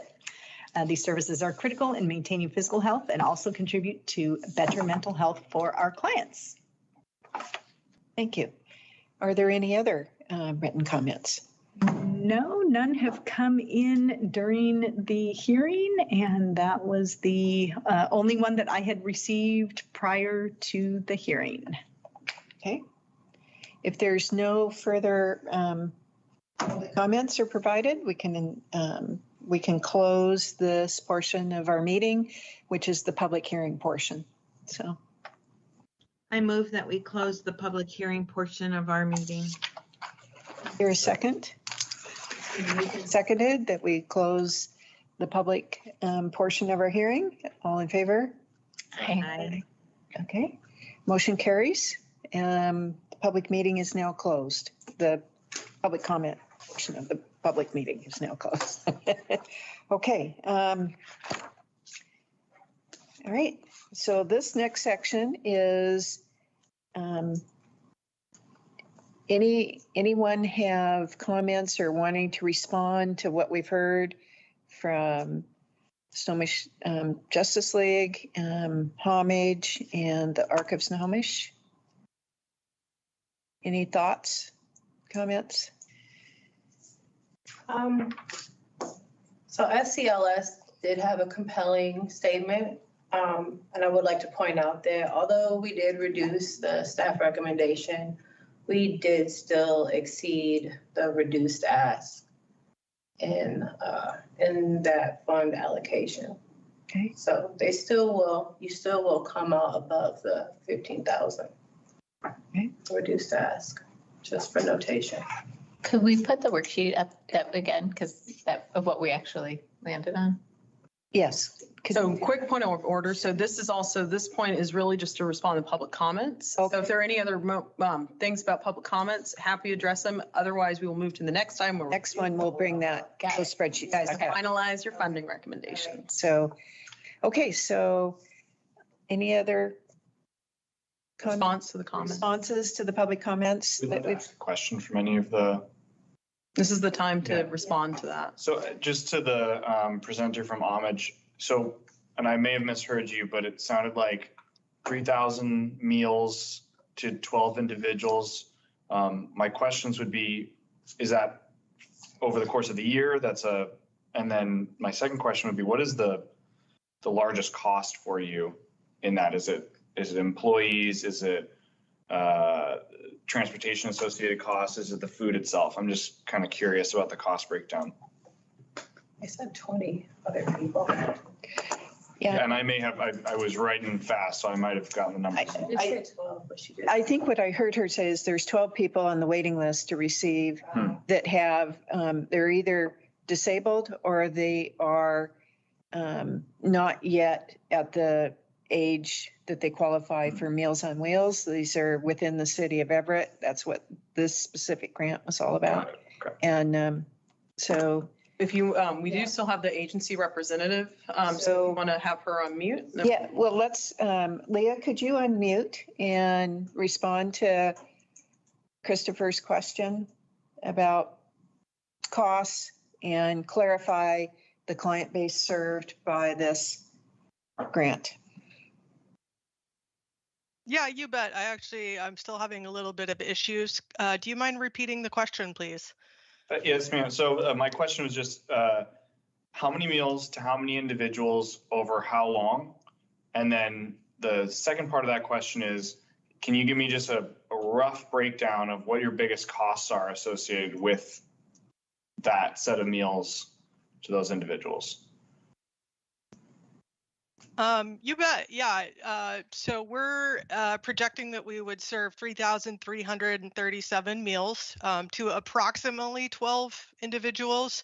It's very difficult to know exactly how long, how many individuals we're going to serve, because a lot of times they come in with varying needs. Sometimes there's a chronic need. Sometimes somebody has an acute illness or injury where we're just helping them, like, for example, transitioning from a rehab facility back into their home. And that might be a period where we serve them for a matter of a few months. So difficult to specifically articulate an exact number of individuals. It just varies depending on their need and the duration of service that they require. In terms of our cost breakdown, our biggest costs are labor and fuel and the cost of the food itself. I'm sure you've all seen that food costs have soared over the past several years. So that's where we're really being challenged, is that our meal rates have increased. Meanwhile, multiple funding sources that we count on and utilize, for example, the Older Americans Act funding, that funding has stagnated. So we're constantly seeking new funding sources and trying to leverage different funding sources so that we can continue to serve the community and fill in some of these gap individuals who unfortunately we can't serve through Older Americans Act funding. So that's one of the things that we're trying to utilize the CDBG funding for, is to serve those folks. We find that our under 60 individuals who meet all criteria for the Meals on Wheels program, except for age, are very high need, very low income, often dealing with multiple chronic illnesses and disabilities. So it is a high need population, sometimes even more so than our older adults that we serve. And did I capture everything that you had asked? Yes, absolutely. Thank you. Okay, thank you for your question. Any other questions by committee members? Okay. All right. So are we ready to transition? And so in this next part of our meeting, we're going to pull up the recommendations by funding source. And we'll also ask ourselves any additional questions or staff about those. And then once we've all had a chance to comment, we will formalize our approval of the staff of the recommendations as they exist. So good, you brought up the stickiest one, which is the non-public, the public services. And we can, based on what we've learned, does any committee member have an additional clarification or change they want to make to any individual item? I do not. Okay, Samantha does not.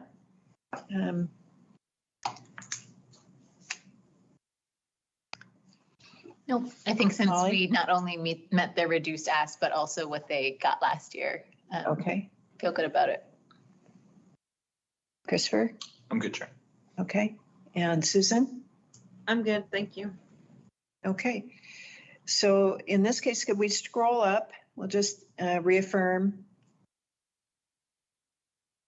And so it will mean that the only one that we will not fund because it doesn't meet the key priorities that we've had is the homage for the home delivered meals for next year. Okay.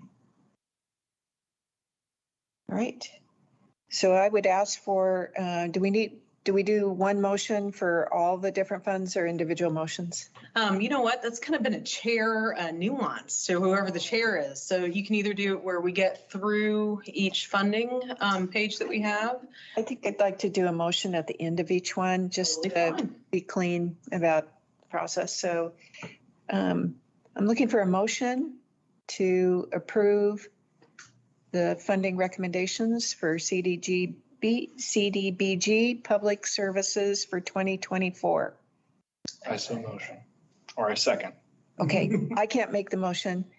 So, I'll motion to close the funds for the CDBG public services. I okay, second the motion. and second it. So it's been moved and seconded to approve the recommendation and as we've allocated for the 2024 CDBG Public Services funding. All in favor? Aye. Aye. Okay, no one's opposed. The motion carries. The recommendation is made.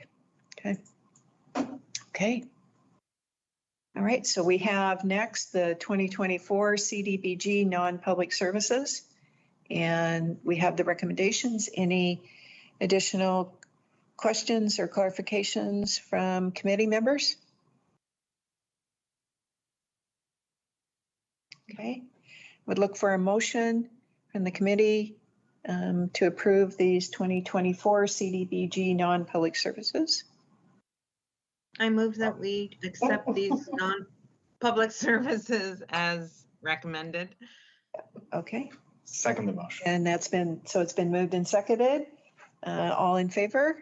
Aye. Okay, so motion is approved to accept the funding recommendations for the non-public services CDBG funds. Okay, so we have the 2024. Let's see, I'm going to blank on what the H stands for. Affordable housing. Okay.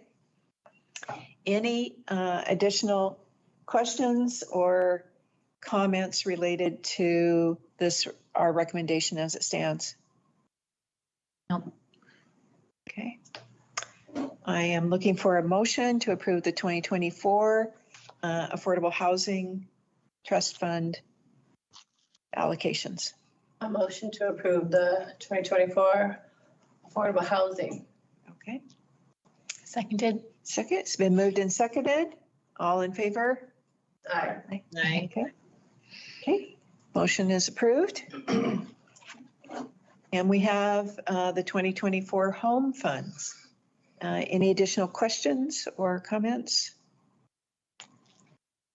Okay, I would be looking for a motion to approve the 2024 home funds. as recommended. My motion to approve the 2024 home funds as recommended. I Second second. that. We all Okay, second. okay, moved and seconded. All in favor? Aye. Okay, 2024 home funds recommendation has been approved. Okay, I think we did it. Thank you, staff. Thank you, committee. All right, so I'm Yeah, going to turn it, thank you, I'm going to turn it back Chair. to you guys. Yeah. Okay. You want to go? Yeah. Yep. Okay, so staff updates and next steps. As mentioned earlier, the public comment period for these funding recommendations will begin November 21st and last until December 22nd. Then they will go to City Council for approval in February-ish, March, sometime in the new year. Whenever I can find time on the council agenda, then they will go Yes. in February. Yes. And so the next thing, you've done these funding recommendations. We are going to be sending you the human needs applications, and we are going to send them PDF, just like we ended up doing for these. So you will not be using Amplifund for human needs. We'll be doing the PDF documents. We'll be sending those to you probably by the end of the week. And then we still need to figure out when we're going to require, because the hearing got pushed back, but I mean, you'll have at least through 3 weeks, 3 weeks, if not almost 4. if not almost, but yeah. So we'll be sending those this week to start your review for human needs applications. Okay. How many are there? That's a good About question. Oh 15, my. Okay. Oh, that's not bad. but well, maybe not that many. Yeah, 12 to 15, somewhere in there. Yeah. Not bad. Good to know. She was hanging on the 5 though, so almost sounded like 50 for a minute. So everybody's Oh. like, So yeah. Oh, I see. No, 1 to 5, 12 to 15. I shall But enunciate better. last year we had 22. correct. Correct. We had a lot last year, so 12 sounds really yummy. Okay. And then hopefully you all received your invitation for the Volunteer Appreciation Celebration on Tuesday, December 12th at 6 p.m. to 8 p.m. at the Everett Station. So we would love it for those of you who are able to attend. When I was a committee member in the past, I really enjoyed this. So it's nice that we're able to bring it back now that COVID is done and, well, not done. COVID is not the same as it once was when we couldn't have these things. So anyway, so that's that date. And then our public hearing for human needs funding recommendations will be on Thursday, December 14th at 4 p.m.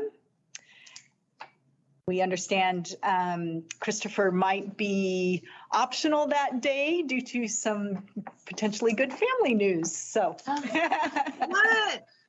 What? There's going to be a new committee member. Yay, little one. So anyway, so that is on the 14th.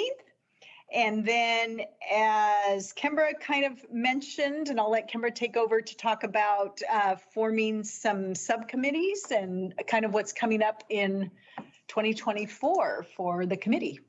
Great. Okay. And then before I guess I do that too, just real quick, CAC, we have 2 current open positions. Applications were put out for people to apply. We got a good number of applications, and staff will be doing interviews for those that applied in early December. So our hope is that we can get back to being a full force 11-person committee by the first of the year, just in time for us to do consolidated plan work. So that's the next item. So the consolidated plan, again, 5-year long-range funding plan. This goes into doing a lot of the public engagement stuff that we talked about earlier in the meeting. Before we dive a little bit into that, as far as subcommittees go for the committee, I would like to present reviving the Amplifund application subcommittee by the committee. And I say that because, first of all, it was very interesting to have to navigate technical issues from Amplifund on this. This is something that we hadn't really run into before. Now that, in full transparency, other city departments are going to start using Amplifund. This is the grant management software for the city now, which is great news for the public, because now if they want to know where our public funds go, they can pull it up at any one point in time and get this raw data through our open data portal for where funds are going and where people are in expenditures. And so if the committee's ever at a point where they really want to see, oh, that 400,000, that 125, that whatever that we gave out, where is that spend down? That's going to be in Amplifund, so it's now available. But we still are seeing issues with not having full review by committee members, not having full scoring by committee members. And so using a system that's really going to kind of have very technical, hard lines on that isn't going to work if we don't have everyone on board. And so we're going to need to reestablish with the subcommittee how we're doing application review. This was not something that was fun for staff to navigate. Very intense time at the end of a review period, nor was it fun to have to pull committee members to do a quick kind of like, you got to change course. So think about it, we at least need like no more than quorum, so no more than 5, but we need 3 people to be on the application subcommittee for next year. Susan's already offering herself up on that one. Good to know, Susan. And Michelle, great. Oh, come on. Yes, Sam, thank you. Good. Okay, fantastic. Okay, so that's the application subcommittee. So then on the other side, consolidated plan. We have this big effort. One of the things that we do for the consolidated plan that we've done in the past is at least 6 months of public engagement. Some of the nice things that we can take advantage of now is there have been a lot of other community needs assessments that have been going on by their other funders. Everett Community College even put one out. So we're going to try and do some sleuthing of just kind of getting what other people have done, because we also don't want to have survey fatigue from anybody that we're going out to. But it would be great to be able to have our committee members be champions in the community to be able to get public input. This past year we did, or not past year, last time we did this, it was a different time. It was a more paper trail time. And so we can have some, I think, better tactics as far as getting public engagement than we've been able to do in the past. One of the things that we actually saw that was really good, though, is we put out a survey, and we had the survey collect feedback for, I think, at least 3 or 4 months. Having agencies take the survey and sit down with the clients that they meet with as they're meeting with people to do service delivery and asking them the questions in the survey. I can't tell you, I mean, we got 300 some odd responses from those surveys last time, and a good chunk of that came from agencies sitting down with individuals and doing one-on-one approach to it. I mean, the other caveat with this is that you have the government asking people, hey, give us your information and we will take it and do all this public input with it, right?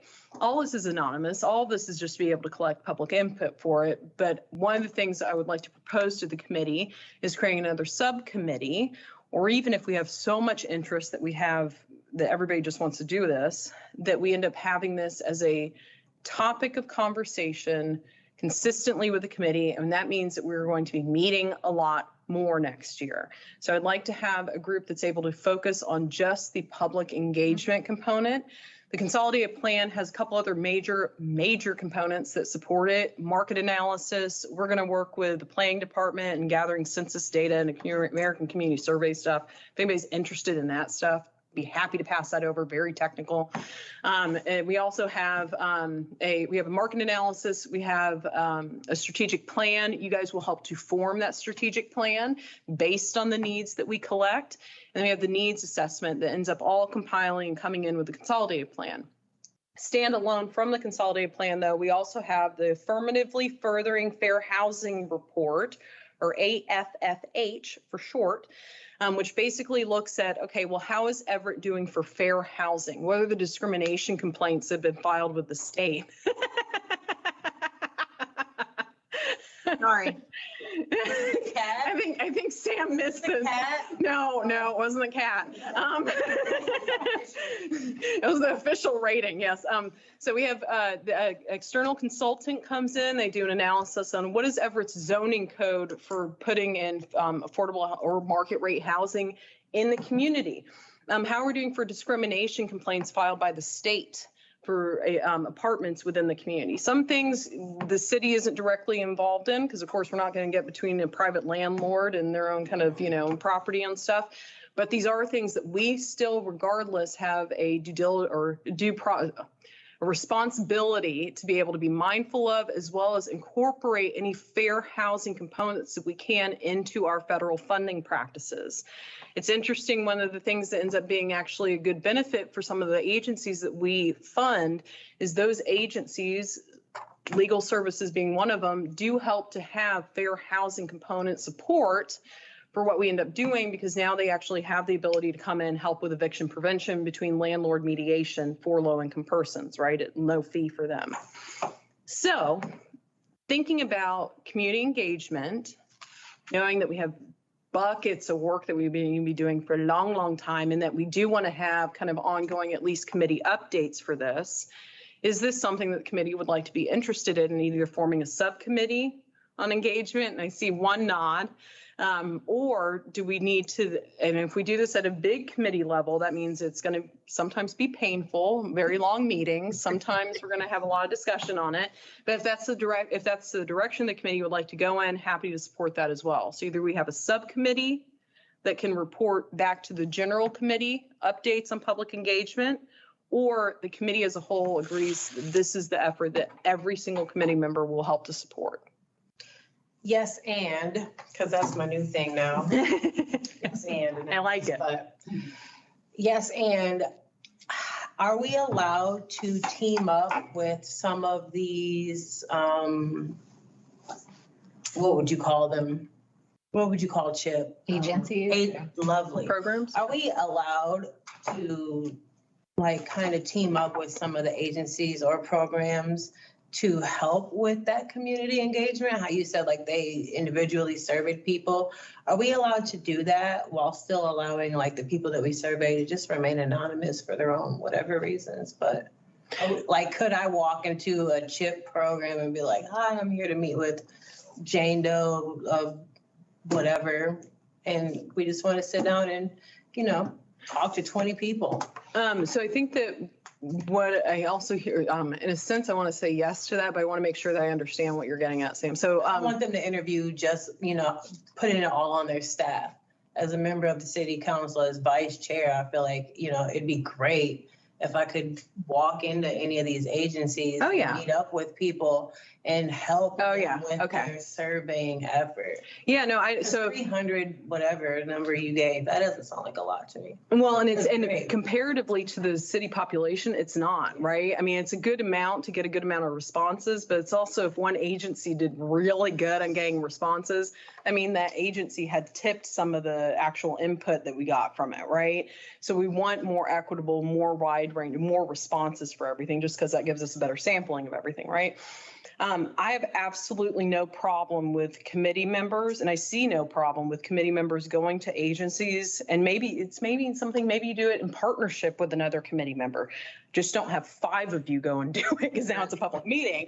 But in going to the public agencies that we fund and saying, hey, I want to have 5 minutes, 15 minutes, 30 minutes with you to understand needs, to see how we can get you engaged on this. Absolutely. I mean, again, you guys are, and to that extent, there are a lot of agencies that we don't fund. They're doing fantastic work in the community. So also trying to get more awareness of, hey, did you even know that these are funds that are available for you?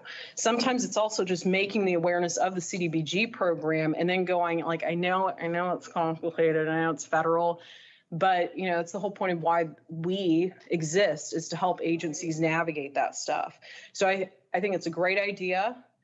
I think that that's a good discussion for the committee to have as part of their first things to do with this. So Sam, am I hearing that you're going to help lead up subcommittee stuff with it? Sure, fantastic. Okay. Your guys' I would love, if there's a committee on public engagement, I'd love to be on that. And it sounds almost like what you're saying is that in some ways, because if we can't all show up at the same place, right? Nor do I think everyone's schedule would allow for it. That'd be impressive. Having a subcommittee that maybe we can work towards figuring out what are the dates where we all are available, and maybe we could all go and force to something, right? I mean, I don't want to take it off the table, the yes and approach, right? That we could all be engaged on this.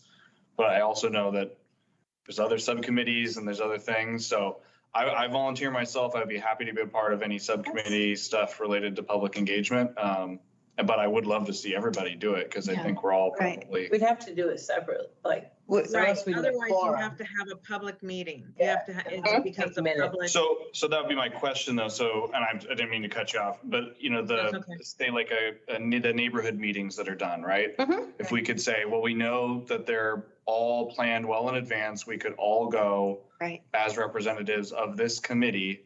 It is open to the public. They don't like, if you don't live on that street, you could still go to that, like essentially a block party, right? Yeah. And meet with folks. Maybe we have a survey that's there that they can take, a QR code, something like that. And then they're actually meeting the people on the committee.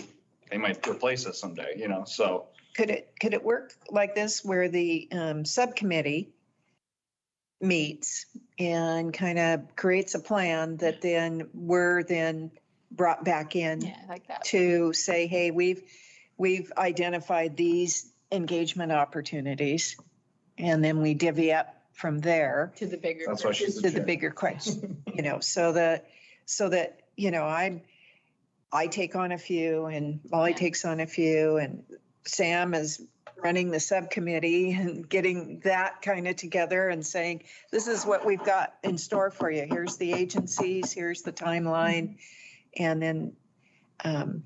then we can all participate, because I think it would be important for all members of the committee to be involved in some public engagement that way. The answer is yes to all. You can absolutely do representation at existing standing committee or other groups. You can absolutely have, and I think it's a great idea to have a internal subcommittee do a plan and then assign that out for the bigger committee to then be aware of, and giving each individual committee member resources that then empower them to go and do their own feedback for everything on it. I think that the nice thing is that this is something where you guys have this organic opportunity to really kind of create within means your own kind of structure for engagement on this. So you could also, we don't do it, but what if you hosted a meeting every single month and you invited a different group to then come here and speak then? You invited all the housing organizations, you invited all the food organizations, you invited all the childcare. I mean, you could have different theme months. You guys, there's this beautiful opportunity to kind of go like, okay, well, what do you guys want to do? And then if there's anything I see that's a red flag, I'll tell you no, but more than likely, I'm going to say yes to a lot of it, because that's the whole intent with this, is for us to go out and get these responses and get this work done. I love even seeing this, because in the past, we didn't have as much committee engagement on it. And this is something that's been defaulted to city staff. And I got to tell you, I got like 80 million things also going on. So being able to have people also just help to get the word out. I can't tell you how much that's going to be such an improvement from everything that we want to do in the we've done previously.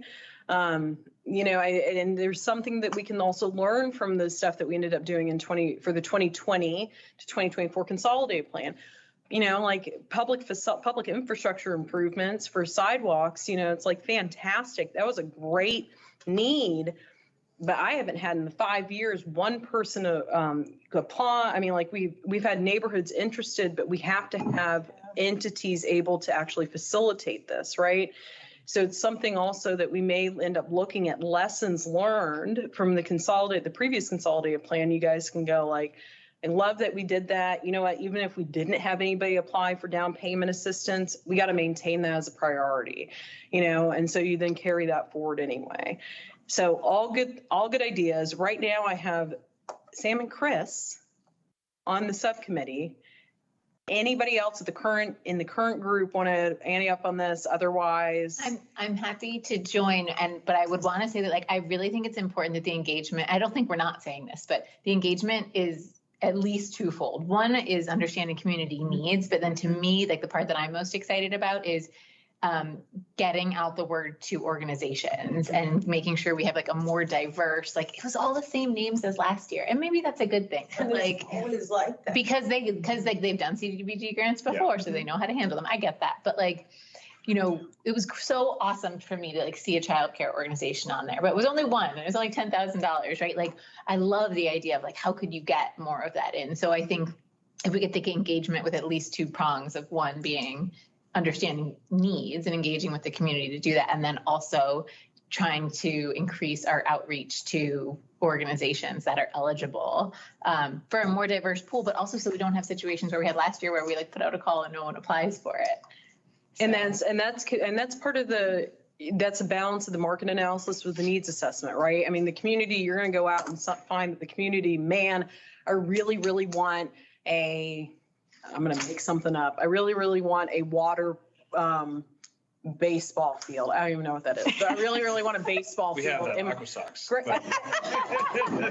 I really, really want a baseball field. And then those residents say that, but then it turns out when it comes to actual capacity of agencies to be able to meet this need or entity, or even the city to be able to meet this need, we have constraints, right? So there's this balance of, it's so important that we get the agency input because they're the facilitators, they're the vehicles to carry this with the actual on the ground community need input component, right?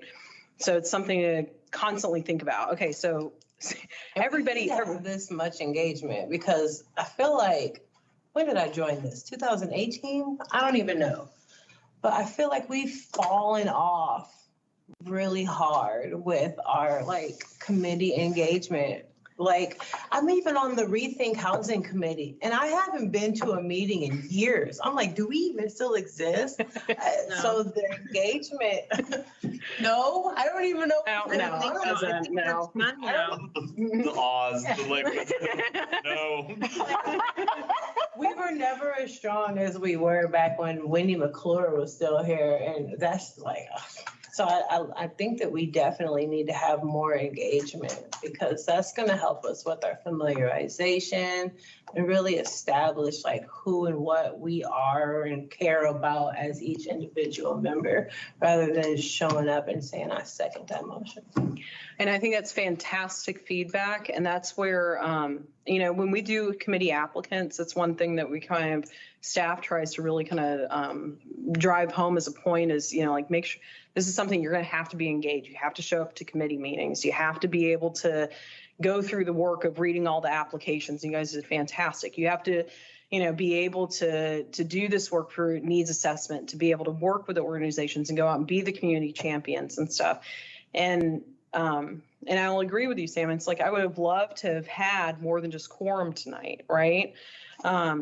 But it's people in different places in their lives. Some other, like other things may have happened tonight. Who knows? But that's something that we're trying to do as we solicit for applicants, because you guys will have 2 new committee members next year. They aren't going to have any idea that they're signing up for amount of work that they're going to be doing, and so making sure that they stay engaged.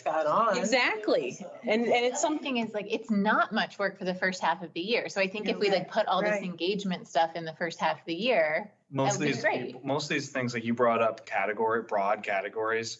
There already exists meetings where most of the types, if you will, right? Mm-hmm. Housing, food, they're already getting together. They already have work that they do as a collective. We don't have to reinvent the wheel. We can just show up to those things. And I'm sure many of them would be very glad to hear about a funding source if they don't know, or if they do know, but they're unsure about it being federal funds or whatever. I mean, they can meet someone who can actually talk to them about it, like you're talking about, right? Yeah. And we can, this is actually yeah, exactly. So I think the engagement part is actually done for us because these, like you said, the agencies or the organizations are already actively working amongst themselves. If we can find out what they're doing, where they're doing it, we can go to them and I'd like to join Sam's subcommittee too. Okay. So just one of us, committee. sorry, you're out. You can't join. Sorry, That would be that's exactly right. We'll take the pass. We'll tell you all about it, okay? So Chair, we have now finished with staff updates. Right. So it's I time for make us a to motion adjourn. to adjourn. We have a To second. be up at 3 for work. Do we have a second? Second. Okay, all in favor? Hi. Aye. Okay, meeting is closed. Thank you so much. Good work tonight, guys. Thank you, everybody. Thanks.